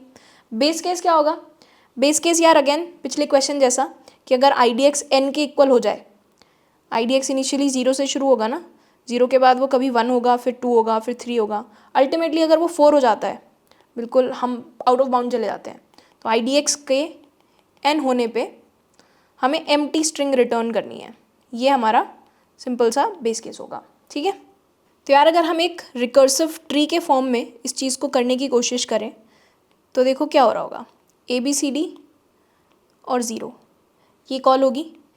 ये कॉल कहेगी कि यार ठीक है 0th इंडेक्स से लेके एंड तक पूरी स्ट्रिंग को रिवर्स करना है, उसके लिए फर्स्ट इंडेक्स से लेके रिवर्स करके ले आओ, ठीक है। ये कहेगा कि ठीक है आप सेकेंड इंडेक्स से रिवर्स करके ले आओ, ये कहेगा ठीक है आप पहले थर्ड इंडेक्स से रिवर्स करके ले आओ। दिस विल से कि आप फोर्थ इंडेक्स से रिवर्स करके लाओ। हम इसके आगे नहीं जाएंगे अब, ठीक है, क्योंकि फोर्थ इंडेक्स पे हम फाइनली लेंथ ऑफ स्ट्रिंग पे पहुंच गए। यहाँ पर I D X equal to N वाली कंडीशन हिट हो जाएगी, तो हम एम्प्टी स्ट्रिंग यार रिटर्न कर देंगे, ठीक है। ये चीज़ रिटर्न कर देगी एम्प्टी स्ट्रिंग, ठीक है। इस कॉल के अंदर इस कॉल का रिजल्ट एम्प्टी स्ट्रिंग मिला है, ठीक है। तो बेसिकली हमें स्मॉल आंसर ये मिला है, ठीक है। अब इसमें हमें क्या करना है, हमें इस स्मॉल आंसर के अंदर करंट इंडेक्स को अपेंड करना है। करंट इंडेक्स क्या है, जो थर्ड इंडेक्स पे होगा। थर्ड पे क्या है यार, थर्ड पे डी है, ये 0 1 2 3 है ना, तो डी हमें इसके अंदर अपेंड करना है, एंड में अपेंड करना है, ठीक है। क्योंकि अगर हम एंड में अपेंड करेंगे तभी तो हम रिवर्स कर पा रहे होंगे, है ना। ये जो हमने लॉजिक देखा था, ये ए हमें स्मॉल आंसर के एंड में अपेंड करना होता था, ठीक है। तो ये क्योंकि ये तो एम्प्टी स्ट्रिंग है, एम्प्टी स्ट्रिंग प्लस डी अगर हम लिखेंगे तो डी ही बनेगा, ये चीज़ रिटर्न करेगी डी, ठीक है। इस वाली कॉल ने डी रिटर्न किया। ये कॉल रिप्रेजेंट क्या कर रही थी यार, कि स्टार्टिंग फ्रॉम इंडेक्स 3 रिवर्स करके जो भी आता है वो रिटर्न कर दो, ठीक है। तो इसने डी को रिवर्स करेंगे तो डी आएगा ना, तो इसने डी रिटर्न कर दिया। इस कॉल ने रिसीव किया डी। अब ये क्या करेगी, अपने करंट इंडेक्स को, इसके लिए करंट इंडेक्स क्या है 2, तो करंट इंडेक्स पे कैरेक्टर क्या है सी, उसको ये स्मॉल आंसर बेसिकली डी के अंदर अपेंड कर देगी। तो डी के अंदर सी अपेंड हो जाएगा, तो क्या रिटर्न होगा फाइनली डी सी, ठीक है। इस कॉल को रिसीव होगा डी सी। ये क्या करेगा, फर्स्ट इंडेक्स पे जो भी है उसे स्मॉल आंसर में अपेंड करके वापस कर देगा, ठीक है। तो ये डी सी रिटर्न करेगा डी सी बी, इसको डी सी बी रिसीव हुआ। और ये क्या करेगा फाइनली, 0th इंडेक्स पे जो भी है वो स्मॉल आंसर में अपेंड कर देगा, ठीक है। तो फाइनली डी सी बी ए ये रिटर्न होगा और ये रिसीव होगा मेन मेथड में। तो और ये इसका रिवर्स है, ठीक है। तो काफ़ी सिंपल सा कोड है, इसको फटाफट से कोड कर लेते हैं। हम सोर्स में हैं, एक नया जावा क्लास बनाते हैं रिवर्स के नाम से।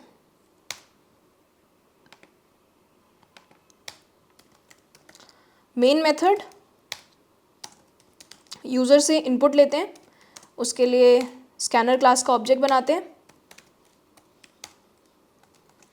String S is equal to S C dot next line, spaces के साथ रिवर्स करेंगे, ठीक है। हमें एक रिवर्स मेथड इम्प्लीमेंट करना है, ठीक है। रिवर्स मेथड हम इम्प्लीमेंट करना चाहते हैं, अभी किया नहीं है, जिसको हम स्ट्रिंग पास करेंगे और इंडेक्स पास करेंगे, ठीक है। सो पहला इंडेक्स 0 से स्टार्ट होगा और हम एक्सपेक्ट कर रहे हैं कि ये मेथड इस स्ट्रिंग एस का रिवर्स रिटर्न करने वाला है, ठीक है। तो अभी इसको इम्प्लीमेंट करने चलते हैं। तो स्टैटिक रिटर्न टाइप स्ट्रिंग ही होगा और रिवर्स मेथड का नाम है, रिसीव कर रहा है एक स्ट्रिंग और एक इंडेक्स IDX, ठीक है। बेस केस लिखते हैं सबसे पहले कि यार IDX अगर स्ट्रिंग की लेंथ के इक्वल हो जाए तो एम्प्टी स्ट्रिंग रिटर्न कर दो, ठीक है। रिकर्शन से क्या काम कराना है वो स्मॉल आंसर में स्टोर करा लेते हैं कि यार ये मेन फंक्शन जो IDX से रिवर्स करता है, रिकर्शन से आप IDX + 1 से रिवर्स करा लो, तो S IDX + 1, ठीक है। अब हमें सेल्फ वर्क क्या करना है जिससे हमारा फाइनल आंसर बनेगा और जिसे हमें रिटर्न करना होगा। ये जो भी स्मॉल आंसर आया उसके अंदर करंट इंडेक्स पे जो कैरेक्टर है उसको ऐड कर दो, तो S dot character eight IDX, ठीक है। ये क्योंकि करंट कैरेक्टर हो गया ना, तो उसको हमने ऐड कर दिया इसमें, ठीक है। तो अब हम इसको करते हैं रन।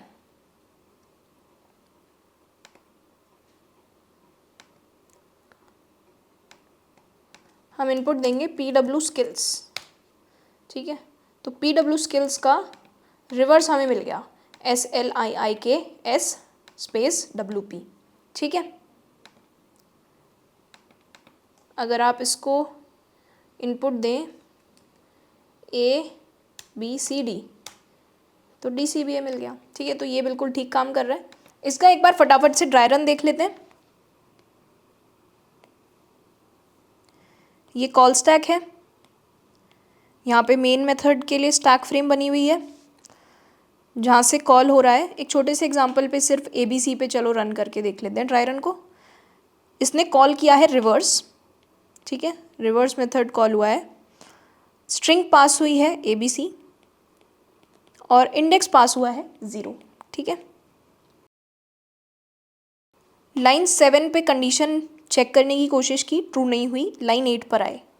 लाइन 8 पे मेथड कॉल है, मेथड कॉल स्मॉल आंसर में कुछ रिसीव कर रही है, ठीक है। तो यहाँ पे एक स्मॉल आंसर बनेगा जो असाइन तब होगा जब ये मेथड कॉल पूरी हो जाएगी। तो एक मेथड कॉल हुई है रिवर्स, जिसको स्ट्रिंग तो सेम ही पास हुई है ABC, पर इंडेक्स पास हुआ है 1, ठीक है। 1 3 के इक्वल नहीं है तो कुछ नहीं होगा। लाइन 8 पर आ जाएंगे फिर से। लाइन 8 पे again there is a method call जिसका आंसर स्मॉल आंसर में रिसीव हो रहा है, ऐसे इज स्मॉल आंसर, ठीक है।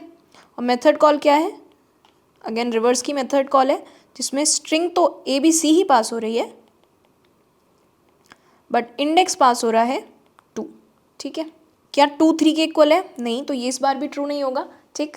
और स्मॉल आंसर के लिए एक और मेथड कॉल हम कर रहे हैं लाइन 8 पे कि ये स्मॉल आंसर कैलकुलेट करके ला के दे, ठीक है। और उसके लिए मेथड कॉल रिवर्स है, अगेन ABC ही पास हुआ है पर इंडेक्स पास हुआ है इस बार 3। इस बार 3 3 के इक्वल हो जाएगा क्योंकि ABC की लेंथ भी 3 ही होती है, ठीक है। अब लाइन 7 ट्रू हो गई तो लाइन 7 पे हम एम्प्टी स्ट्रिंग रिटर्न कर देंगे, ठीक है। तो यहाँ से हम रिटर्न कर रहे हैं एक एम्प्टी स्ट्रिंग। ये कहाँ रिसीव होगी एम्प्टी स्ट्रिंग, इस वाली मेथड कॉल में, रिवर्स ABC, 2 वाली मेथड कॉल में लाइन 8 पे, ठीक है। लाइन 8 पे यहाँ पे हमें एम्प्टी स्ट्रिंग मिल गई जो कि स्टोर हो रही है स्मॉल आंसर में। तो यहाँ पे स्मॉल आंसर में एम्प्टी स्ट्रिंग मिल गई, ठीक। तो लाइन 8 क्योंकि कंप्लीट हो गई तो अब हम लाइन 9 पे मूव कर सकते हैं। लाइन 9 में क्या रिटर्न हो रहा है, स्मॉल आंसर। स्मॉल आंसर खुद एम्प्टी स्ट्रिंग है और IDX पे जो कैरेक्टर है वो IDX देखिए फ़िलहाल 2 है और इंडाइसेस आप देखेंगे तो ये हैं, तो एम्प्टी स्ट्रिंग प्लस C, ठीक है। ये चीज़ C रिटर्न करेगी, ठीक है, एक स्ट्रिंग रिटर्न करेगी C। एक और चीज़ यार, स्मॉल आंसर एक स्ट्रिंग है, S dot character eight IDX एक कैरेक्टर है। अगर हम टाइप की बात करें इनकी तो ये कैरेक्टर है और ये एक स्ट्रिंग है। जब आप एक कैरेक्टर और एक स्ट्रिंग को कंकैटिनेट करते हैं तो फाइनल रिजल्ट स्ट्रिंग बनता है, ठीक है। तो यहाँ से क्या रिटर्न होगा यार, C स्ट्रिंग, ठीक है। ये कहाँ रिसीव होगी, लाइन 8 में इस कॉल में, और स्मॉल आंसर में C आके स्टोर हो जाएगा, ठीक है। तो लाइन 8 प्रोसेस हो गई है तो लाइन 8 से अब हम लाइन 9 पे जा सकते हैं। लाइन 9 पे क्या हो रहा है, रिटर्न हो रहा है स्मॉल आंसर। स्मॉल आंसर क्या है, स्मॉल आंसर C है प्लस कैरेक्टर एट IDX क्या है 1। फर्स्ट इंडेक्स पे क्या कैरेक्टर है, B, तो C प्लस B, ठीक है, C प्लस B, ये क्या हो गया CB। तो इसने रिटर्न क्या किया, CB रिटर्न किया इसने, ठीक है। लाइन 8 पे CB रिसीव हुआ तो लाइन 8 स्मॉल आंसर में हम CB लिख देंगे। अब लाइन 8 से हम आगे बढ़ के लाइन 9 पे जाएंगे। लाइन 9 पे क्या हो रहा है, स्मॉल आंसर क्या है यहाँ पर इस वाली स्टैक फ्रेम के अंदर देखो, CB प्लस IDX 0 है, 0 पे क्या है A, तो CB प्लस A, ये दो चीज़ों को हम कंकैटिनेट कर रहे हैं तो फाइनली CBA बनेगा, ठीक है। तो ये क्या रिटर्न करेगा, CBA, and that is our final answer, ठीक है। तो that was the dry run. अब जैसे हमने लास्ट क्वेश्चन में बिना IDX के इस क्वेश्चन को इम्प्लीमेंट कर लिया था, हम अभी भी कर सकते हैं क्योंकि हमारी इंटेंशन तो अभी भी वही है ना। जब हम कह रहे हैं कि ABCD 0 को हम जब बोल रहे हैं ABCD 1, तो उसका मतलब ये है कि BCD का रिवर्स ला दो। तो ऐसे इंडेक्स पास किए बिना हम डायरेक्टली भी BCD पास कर सकते थे, ठीक है। तो ABCD से हम BCD का रिवर्स मांगते, अभी भी हम वही कर रहे हैं पर उस चीज़ को हम रिप्रेजेंट इंडेक्स के थ्रू कर रहे हैं और अगले वाले मेथड में हम पूरी स्ट्रिंग ही बदल के भेज देते हैं, ठीक है।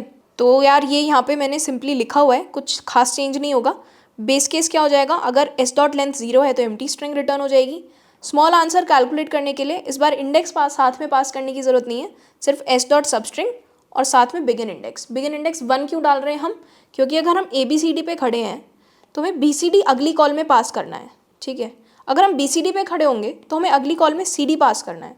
तो अगर हम S डॉट सब स्ट्रिंग 1 लिखेंगे तो हर केस में फर्स्ट इंडेक्स, यहाँ पे फर्स्ट इंडेक्स ये है, यहाँ पे फर्स्ट इंडेक्स ये है, फर्स्ट इंडेक्स से आगे की स्ट्रिंग पास हो जाएगी, ठीक है। सी डी के केस में फर्स्ट इंडेक्स से आगे की स्ट्रिंग क्या होगी, ये 0th इंडेक्स है यार, फर्स्ट इंडेक्स ये है, तो ये डी होगी, ठीक है। सो इसलिए हम यहाँ पर एस डॉट सबस्ट्रिंग 1 लिख देते हैं और हम फाइनली रिटर्न क्या करते हैं, small answer plus character at 0th index, ठीक है। तो because A B C D ये था और बी सी डी ये था, हम इनके आंसर्स मांग रहे हैं, तो B C D answer late से आपको डी सी भी दे देगा, तो 0th कैरेक्टर पे जो भी है वो हमें लास्ट में अपेंड करना है। आई डी एक्स नाम का कोई इसके अंदर पैरामीटर नहीं है।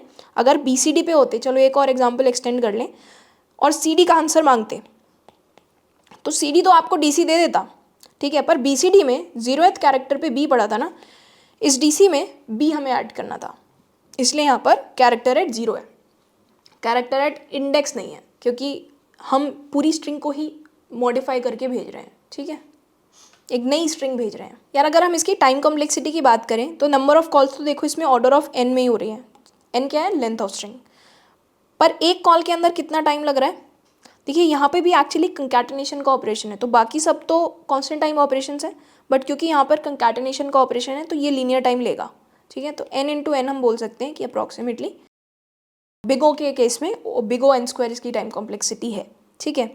अब हम यार आगे पढ़ के ना हम स्ट्रिंग बिल्डर पढ़ने वाले हैं, जिसमें हम कांस्टेंट टाइम में कंकैटिनेशन कर पाएंगे, ठीक है। सो अगर हम वो चीज़ यूज़ करेंगे तो ये कांस्टेंट टाइम ऑपरेशन में कन्वर्ट हो जाएगा, पर फिलहाल के लिए ये लीनियर ऑपरेशन है, ठीक है। Moving on to the next question. Next question में हमें एक स्ट्रिंग गिवन होगी और हमें बताना है कि वो स्ट्रिंग पैलिंड्रोम है या नहीं। पैलिंड्रोम स्ट्रिंग्स क्या होती हैं यार, वो स्ट्रिंग्स जो आगे से पढ़ने पे और पीछे से पढ़ने पे सेम ही होती हैं। एग्जाम्पल से बताते हैं, अगर आपको स्ट्रिंग गिवन है डैड, तो डैड को आप आगे से पढ़ेंगे तो भी डी ए डी है, अगर पीछे से पढ़ेंगे तो भी डी ए डी है, तो यार ये पैलिंड्रोम स्ट्रिंग हो गई, ठीक है। एक और एग्जांपल लेते हैं, अगर स्ट्रिंग है लेवल, लेवल को आगे से पढ़ लीजिए तो भी लेवल ही है, पीछे से पढ़ लीजिए तो भी लेवल ही है, तो ये पैलिंड्रोम स्ट्रिंग है, ठीक है। जबकि फॉर एग्जांपल कॉलेज, कॉलेज को अगर पीछे से पढ़ें, या ये कह सकते हैं कि अगर कॉलेज का रिवर्स करें तो ई जी ई एल ओ सी, अब आगे से पढ़ने पे और पीछे से पढ़ने पे स्ट्रिंग सेम नहीं बन के आई, ठीक है, तो ये पैलिंड्रोम नहीं है, ठीक है। तो सिंपल शब्दों में हम ये कह सकते हैं कि ऐसी स्ट्रिंग्स जिनका रिवर्स ओरिजिनल स्ट्रिंग के इक्वल होता है वो पैलिंड्रोम स्ट्रिंग होती हैं, ठीक है, जिनका रिवर्स ओरिजिनल स्ट्रिंग के इक्वल होता है। तो हमें बताना है कि ये गिवन स्ट्रिंग पैलिंड्रोम है या नहीं, ठीक। तो यार क्योंकि हम रिवर्स का कोड ऑलरेडी लिख चुके हैं तो अब हमारे लिए क्वेश्चन सॉल्व करना काफ़ी ईजी है, क्योंकि देखो डेफिनेशन क्या है कि एक गिवन स्ट्रिंग का रिवर्स अगर ओरिजिनल स्ट्रिंग के इक्वल है तो हम कह सकते हैं वो पैलिंड्रोम है। अब रिवर्स का कोड देखो हम ऑलरेडी लिख चुके हैं, रिवर्स करना हम जानते हैं, तो हम सिंपली क्या कर सकते हैं, हम एक स्ट्रिंग का रिवर्स करके उसका रिवर्स स्ट्रिंग ले आते हैं और उसको ओरिजिनल स्ट्रिंग से कंपेयर कर लेते हैं, ठीक है। तो यार सेम कोड है, हम string R E V is equal to reverse of the input string, ये हम कर लें, और अगर ये रिवर्स स्ट्रिंग ओरिजिनल स्ट्रिंग के इक्वल हुई, ठीक है। एक और चीज़ यार, यहाँ पर हम स्ट्रिंग्स को ना ऐसे डबल इक्वल टू लगा के कंपेयर करने की जगह कैसे कंपेयर कर सकते हैं, ऐसे are E V dot equals S. अब हमें बस इस रिवर्स्ड स्ट्रिंग को इस ओरिजिनल स्ट्रिंग से यार कंपेयर करना है। यार दो स्ट्रिंग्स की कंपैरिजन की जाती है इक्वल्स नाम का मेथड यूज़ करके, ठीक है। तो हम लिखेंगे क्या रिवर्स जो होकर आया है क्या वो इक्वल है इक्वल्स एस के, ठीक है। तो जिन दो स्ट्रिंग्स को हमें कंपेयर करना है वो हमने यहाँ पर और यहाँ पर लिख दी, R E V dot equals S. अगर ऐसा है तो हमें प्रिंट कर देना है पैलिंड्रोम, अदरवाइज हमें प्रिंट करना है नॉट पैलिंड्रोम, ठीक है। इसको हम फॉर्मेट करके भी लिख सकते हैं कि print F modulus S is palindrome, ठीक है, और modulus S is not palindrome, ठीक है, प्रिंट एफ, ठीक है। तो इससे क्या होगा यार, जहाँ पर हमने ये मॉडुलस एस लिखा है वहाँ पर ओरिजिनल स्ट्रिंग आ जाएगी। ठीक, तो इसको रन करके देखते हैं। तो देखो डैड इज़ पैलिंड्रोम। ठीक है, और कोई और एग्जांपल ले लो, लेवल ले लो, लेवल इज़ पैलिंड्रोम। अब एक नॉट पैलिंड्रोम आंसर देके देखते हैं। Physics is not palindrome. ठीक है, सो यार बस इस क्वेश्चन में तो हमने अपना पुराना रिवर्स मेथड ही यूज़ कर लिया। ठीक है, now my question to you is कि अगर हम रिवर्स मेथड यूज़ ना कर सकें तो हम इसको कैसे सॉल्व करें। बेसिकली हमें स्ट्रिंग को रिवर्स किए बिना ये बताना है कि गिवन स्ट्रिंग पैलिंड्रोम है या नहीं। ठीक है, हम रिवर्स मेथड नहीं यूज़ कर सकते। ठीक है, जब हमने लास्ट टाइम आइट्रेशन से रिवर्स किया था तो आपको याद होगा हमने 2 पॉइंटर्स यूज़ किए थे। एरे को रिवर्स किया था हमने, लेफ्ट पॉइंटर और राइट पॉइंटर। हम लेफ्ट और राइट को स्वैप करते थे और लेफ्ट प्लस प्लस और राइट माइनस माइनस कर देते थे। Left greater than equal to right हो जाता था, उस पॉइंट पे हम रुक जाते थे। ठीक है, ये हम एरेज के लेक्चर में रिवर्स वाले क्वेश्चन में कर चुके हैं। ठीक है, तो उसी अप्रोच से आइडिया लेके हम इसके लिए एक और अप्रोच लिख सकते हैं जिसके लिए हमें एक्चुअली रिवर्स करने की ज़रूरत नहीं पड़ेगी। देखो कैसे। लेट्स से हमारे पास स्ट्रिंग है लेवल। ठीक है, इसमें मान लीजिए एल पॉइंटर यहाँ पॉइंट कर रहा है और आर पॉइंटर यहाँ पॉइंट कर रहा है। ठीक है, तो अगर हमें किसी तरह से इस पार्ट का आंसर पता चल जाए कि ये पैलिंड्रोम है या नहीं, तो हमें बस एक चीज़ चेक करनी होगी, क्या एल पे जो कैरेक्टर पड़ा है क्या वो सेम है एज जो आर पे कैरेक्टर पड़ा है। ठीक है, क्यों मैं कह रही हूँ ऐसा, आप कोई भी पैलिंड्रोम का एग्जांपल ले लीजिए यार। ये मैंने ऐसे ही एक रैंडम पैलिंड्रोम लिख दिया है। हर एक केस में पहला और आखिरी कैरेक्टर सेम होता है। ठीक है, पहला और आखिरी कैरेक्टर सेम होता है। तो अगर इसके अंदर की जो सबस्ट्रिंग है वो पैलिंड्रोम है, let's say if this is true, if this is a palindrome, तो ये पूरी स्ट्रिंग पैलिंड्रोम तभी होगी जब ये पहले और आखिरी कैरेक्टर भी सेम होंगे। ठीक है, एक और एग्जांपल लेते हैं।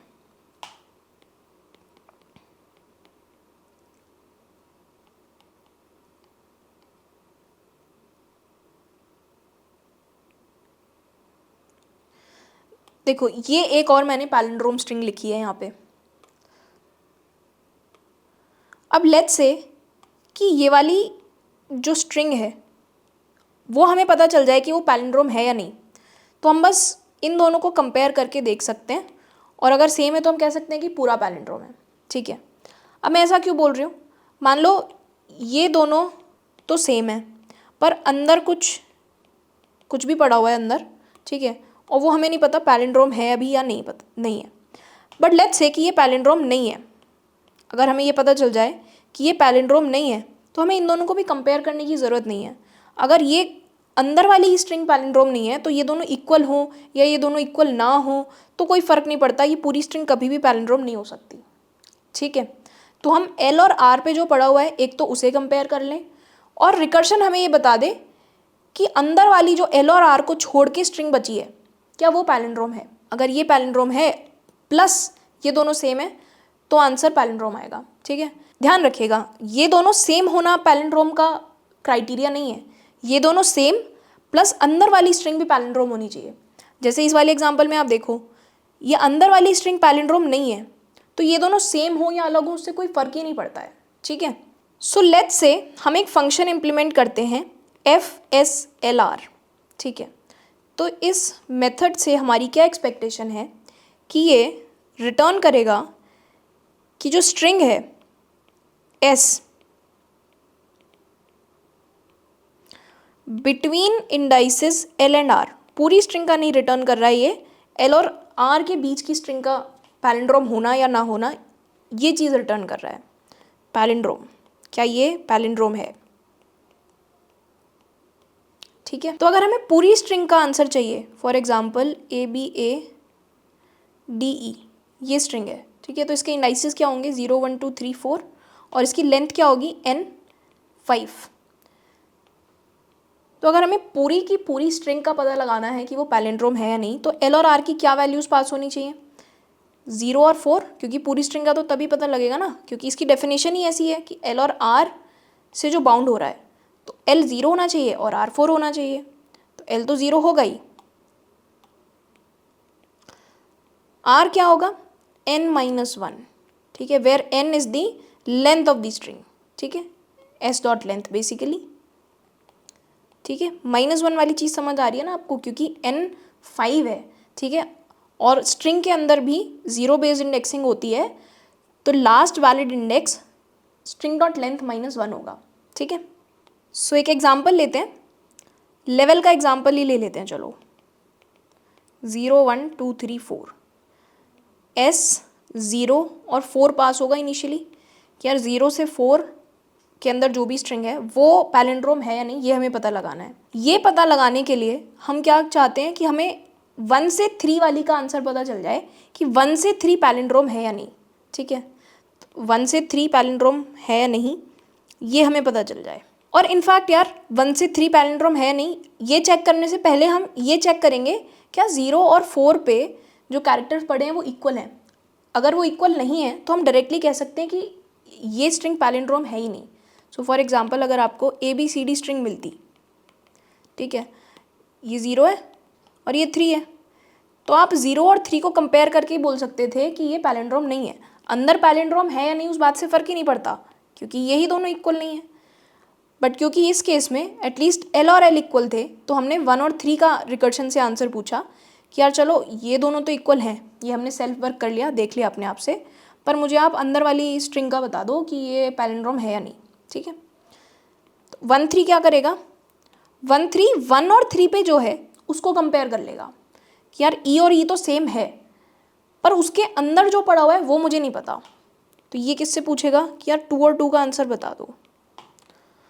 अब क्योंकि 2 और 2 का मतलब हुआ एक सिंगल कैरेक्टर, ठीक है, L क्योंकि R के इक्वल हो गया यहाँ पर, एक सिंगल कैरेक्टर का आंसर क्या होगा? एक सिंगल कैरेक्टर हमेशा पैलिंड्रोम होता है। आप सिंगल कैरेक्टर को आगे से पढ़ लो या पीछे से पढ़ लो, चाहे वो कैरेक्टर कोई भी हो, ठीक है। तो इस केस में हमें आंसर ट्रू मिल जाएगा, क्योंकि इसने ट्रू रिटर्न किया तो ये भी ट्रू रिटर्न कर देगा, क्योंकि ये चेक करके आया है 1 और 3 पे है या नहीं, ठीक है, सेम है या नहीं। एक थोड़े बड़े एग्जाम्पल के थ्रू देखते हैं।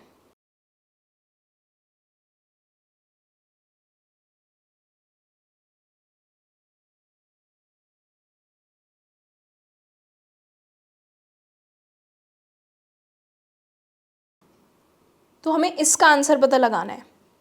तो सबसे पहली कॉल होगी S 0,6 पे। तो सबसे पहले यार यहाँ पे क्या होगा, 0 और 6 पे जो कैरेक्टर्स हैं पहले तो वही कंपेयर होंगे, वो दोनों इक्वल हैं, तो ही हम आगे 1 और 5 का आंसर मांगेंगे, ठीक है। तो हमने 1 और 5 का आंसर मांग लिया क्योंकि 0 और 6 पे दोनों पे A पड़ा हुआ था, ठीक है। अब 1 और 5 पे क्या होगा, 1 और 5 कंपेयर होंगे, अगर वो दोनों इक्वल आ जाते हैं तो हम बॉदर करेंगे 2 से 4 तक का आंसर लाने का, ठीक है। 2 से 4 तक का आंसर ले आओ।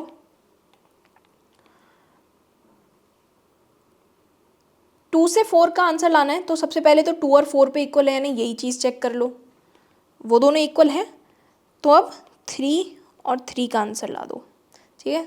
अब 3 और 3 पे जहाँ हम पहुँच गए हैं तो यार वो तो एक सिंगल कैरेक्टर है, तो अब हम यहाँ से ट्रू रिटर्न कर सकते हैं, ठीक है। तो ये ट्रू रिटर्न करेगा, ये ट्रू रिटर्न करेगा, देन ये ट्रू रिटर्न करेगा, then this will also return true, ठीक है। तो यार इसमें हमारी सब प्रॉब्लम क्या हो गई, पहला कैरेक्टर और आखिरी कैरेक्टर जिसको हम देख सकते हैं उसको कंपेयर करना हमारा काम है। सब प्रॉब्लम है उसके बीच वाली स्ट्रिंग को, ठीक है, L और R को छोड़ के अंदर वाली स्ट्रिंग का आंसर लेके आना, तो मतलब L+1 और R-1 ये चीज़ कंपेयर करना, इस चीज़ का आंसर लेके आना, ये रिकर्शन का काम है। हमारा क्या काम है? तो वापस आते हैं अपनी रेकरेंस रिलेशन पे।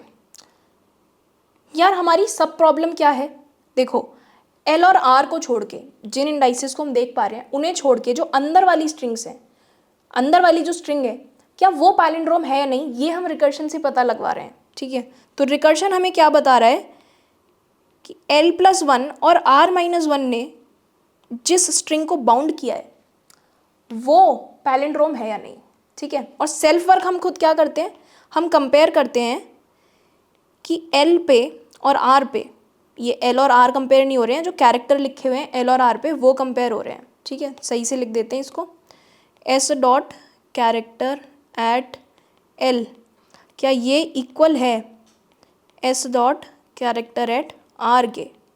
ये चीज़ हम खुद से कंपेयर करते हैं।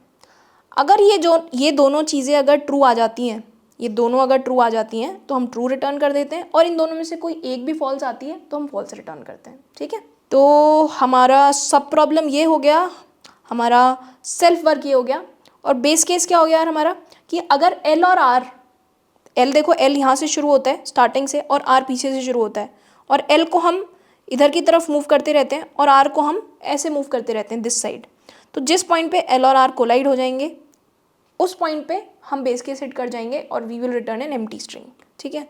सो बेसिकली अगर अभी क्या होगा, L लेस देन R चल रहा है ना हर पॉइंट पे वैलिड केसेस में, तो इनवैलिड केस में L greater than equal to R अगर हम लिख दें तो हम एम्प्टी स्ट्रिंग रिटर्न कर सकते हैं। अगर L greater than equal to R हुआ किसी भी पॉइंट पे तो हम एम्प्टी स्ट्रिंग रिटर्न कर सकते हैं, ठीक है।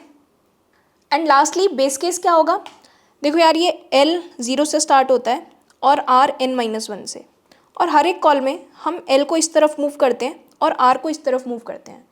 तो जिस भी पॉइंट पे ये L और R कोलाइड कर जाएं, ठीक है, अभी देखो वैलिड केसेस में L लेस देन R चल रहा है, ठीक है। सो जिस भी पॉइंट पे L greater than equal to R हो जाए, जहाँ पे भी ये कोलाइड कर जाएं, उस पॉइंट पे हम बेस केस हिट कर जाएंगे, ठीक है। यह हम ऐसे भी समझ सकते हैं कि यार उस पॉइंट पे ना एक ही कैरेक्टर बचा होगा जब L इक्वल टू R हो गया होगा, और एक कैरेक्टर हमेशा पैलिंड्रोम होता है, या फिर एक एम्प्टी स्ट्रिंग, अगर हम एक एम्प्टी स्ट्रिंग की बात करें या सिंगल कैरेक्टर की बात करें तो दोनों ही केसेस में पैलिंड्रोम माना जाता है। एक एम्प्टी स्ट्रिंग को भी पैलिंड्रोम मानते हैं और एक सिंगल कैरेक्टर को भी पैलिंड्रोम मानते हैं। तो इस केस में हम लोग ट्रू रिटर्न कर देंगे। तो बेस केस क्या बन गया यार हमारा, कि अगर L greater than equal to R हो जाता है तो हमें ट्रू रिटर्न कर देना है, रिटर्न ट्रू, ठीक है। तो अब हम इसका कोड देख सकते हैं, ठीक है। रिवर्स मेथड नहीं, हम एक चलो नया फाइल बना लेते हैं क्योंकि हम रिवर्स मेथड यूज़ नहीं करने वाले। पैलिंड्रोम क्लास का नाम है, ठीक है। मेन मेथड में हमें स्ट्रिंग ही इनपुट लेनी है, ठीक है। तो हम मेन मेथड को कॉपी कर लेते हैं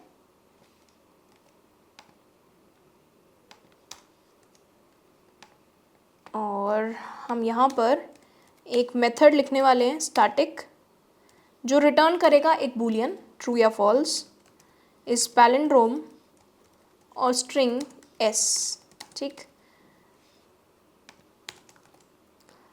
और 2 पॉइंटर्स, ठीक है, L और R। इस बार हमें एक इंडेक्स नहीं देखना, हमें 2 इंडेक्स देखने हैं, इसलिए हमने 2 पॉइंटर्स लिए हैं। हमें स्टार्टिंग से भी देखना है और एंड से भी देखना है। स्टार्ट और एंड वाले को हम खुद कंपेयर करेंगे और बाकी जो बच गया उसको हम रिकर्शन से कंपेयर कराएं, रिकर्शन से उसका आंसर लेकर आएंगे कि वो पैलिंड्रोम है या नहीं, ठीक है। बेस केस क्या है कि अगर L greater than equal to R हो जाए किसी पॉइंट पे तो पैलिंड्रोम है, ट्रू रिटर्न कर दो, ठीक है। और फाइनली हमें क्या रिटर्न करना है, पहली चीज़ तो हमें ये चेक करनी है कि L पे जो कैरेक्टर पड़ा हुआ है क्या वो R वाले कैरेक्टर के इक्वल है, ठीक है। एक चीज़ तो ये, ठीक है। और दूसरी चीज़ एंड कंडीशन, ठीक है। एंड कंडीशन में क्या आएगा कि चलो ये तो चेक कर लिया कि L और R पे सेम कैरेक्टर है, बट हम यहाँ पे ट्रू रिटर्न नहीं कर सकते। हमें ये भी बताओ कि L+1 और R-1 के अंदर जो स्ट्रिंग है वो पैलिंड्रोम है या नहीं। तो अगर इस पैलिंड्रोम S L+1 R-1 ये चीज़ भी ट्रू आती है तभी फाइनली ये स्टेटमेंट ट्रू रिटर्न करेगी। एंड ऑपरेटर तो पता है ना आपको, अगर दोनों केसेस ट्रू होते हैं तभी ये ट्रू रिटर्न करता है, और अगर पहला ही केस फेल हो जाए, मान लो L और R इक्वल नहीं है, तो ये दूसरी कंडीशन चेक भी नहीं करता, फॉल्स ही रिटर्न कर देता है। पर लेट्स से ये ट्रू आ जाए और इस पैलिंड्रोम फॉल्स आ जाए तो उस केस में भी ये फॉल्स रिटर्न करेगा, ठीक है, तो ये ट्रू सिर्फ तब रिटर्न करेगा जब दोनों केसेस में ट्रू आएगा, एल आर के इक्वल होगा और L+1 और R-1 वाली के L+1 और R-1 के बीच जो स्ट्रिंग है वो पैलिंड्रोम होगी। ठीक है, तो इसको कॉल करते हैं एस आउट इस पैलिंड्रोम और यूज़र से इनपुट लिया है स्ट्रिंग का तो वो पास कर देंगे और R पास कर रहे हैं एस डॉट लेंथ -1, ठीक है, जो n-1 बताया मैंने। ठीक, चलो इसको रन करके देखते हैं।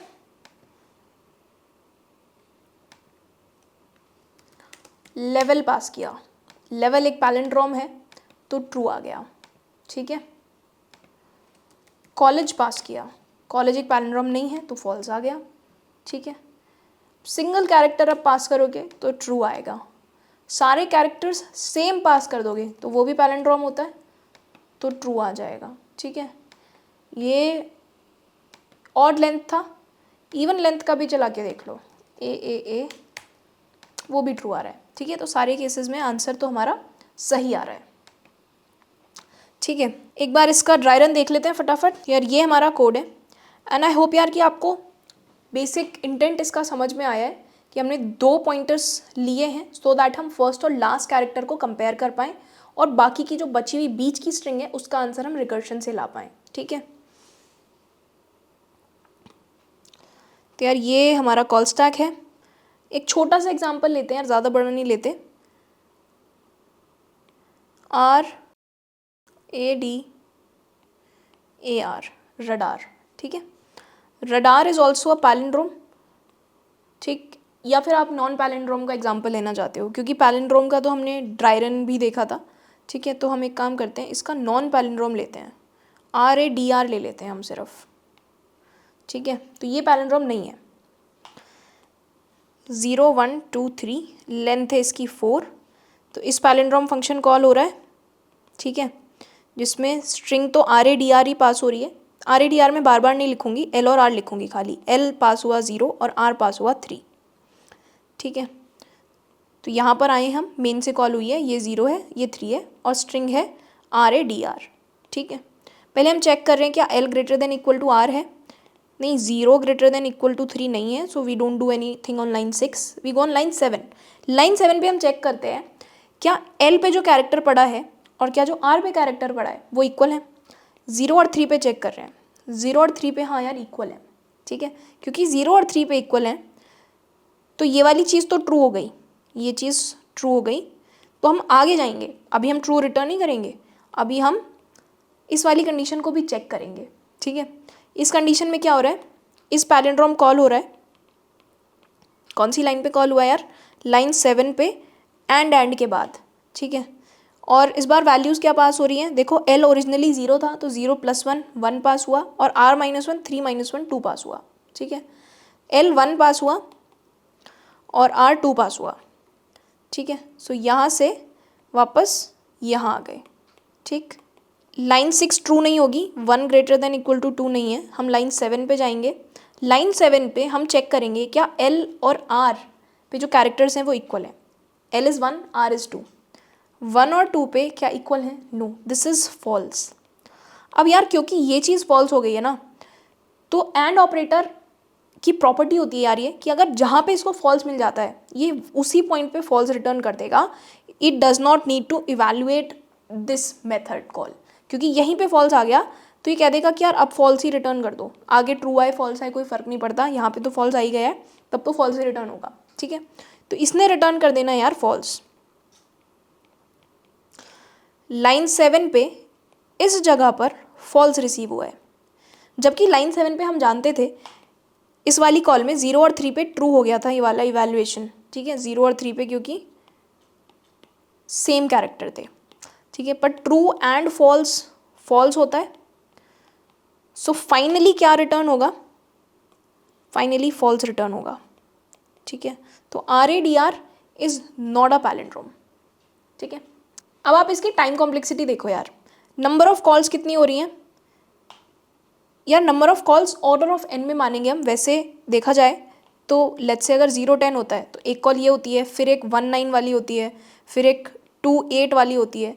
सो बेसिकली यार 3 7 इस तरह से अगर हम देखेंगे तो टोटल यार 5 कॉल्स होंगी, अप्रॉक्सीमेटली 5, ठीक है, बट n/2 को हम n मान सकते हैं, तो हम मान सकते हैं कि टोटल नंबर ऑफ कॉल्स इसके अंदर n हो रही हैं। और इसके अंदर टाइम कितना लग रहा है एक कॉल में, ये कांस्टेंट ऑपरेशन है, ये कांस्टेंट ऑपरेशन है, मेथड कॉल करना कांस्टेंट ऑपरेशन है, तो नंबर ऑफ कॉल्स n है और एक कॉल में कांस्टेंट टाइम लग रहा है, तो टोटल टाइम कॉम्प्लेक्सिटी हो गई O n इंटू सी। बिग O में क्योंकि हम इन माइनर टर्म्स को इग्नोर कर सकते हैं, तो हमारी इस कोड की टाइम कॉम्प्लेक्सिटी O n है, ठीक है। पर जो हमने पहले कोड लिखा था रिवर्स वाला, इस केस में time complexity O n square थी, राइट, क्योंकि सबस्ट्रिंग वाले फंक्शन की वजह से यहाँ पर लीनियर टाइम लग रहा था और टोटल कॉल्स n थी, तो यहाँ पे n into n square time complexity बन जाती थी। तो जब हमने रिवर्स करके पैलिंड्रोम चेक किया था तो टाइम कॉम्प्लेक्सिटी n स्क्वायर थी, पर इस मेथड से हम O n के अंदर ही चेक कर पाए कि गिवन स्ट्रिंग पैलिंड्रोम है या नहीं, ठीक है। सो यार that brings us to the end of this lecture. आज हमने स्ट्रिंग्स के ऊपर कुछ क्वेश्चंस किए जिसमें हमने रिकर्शन लगाया, ठीक है। बेसिक फंडा यहाँ भी वही सेम रहा यार, एरेज वाला, कि हम IDX पैरामीटर एक एक्स्ट्रा पास कर रहे हैं जब हमें स्ट्रिंग को ट्रैवर्स करना है, ठीक है। और IDX+1 से आगे का आंसर हम रिकर्शन से मांग लेते हैं, ठीक है। और self work depending upon the question हम खुद से कर लेते हैं, ठीक है। IDX के अलावा आज हमने s.substring फंक्शन भी सीखा। एरेज के केस में हम एरे तोड़ के नहीं भेज पाते थे, पर स्ट्रिंग को तोड़ के हम भेज सकते हैं, तो हम s.substring से उसको तोड़ के भी भेज सकते हैं, ठीक है। बट यार s.substring वाला मेथड कम प्रेफरेबल इसलिए होता है क्योंकि s.substring लीनियर टाइम लेता है, तो हम बेकार में अपना टाइम इंक्रीज कर रहे हैं, जबकि अगर हम इंडेक्स पास कर दें तो हम कोई एक्स्ट्रा टाइम नहीं लेते, ठीक है।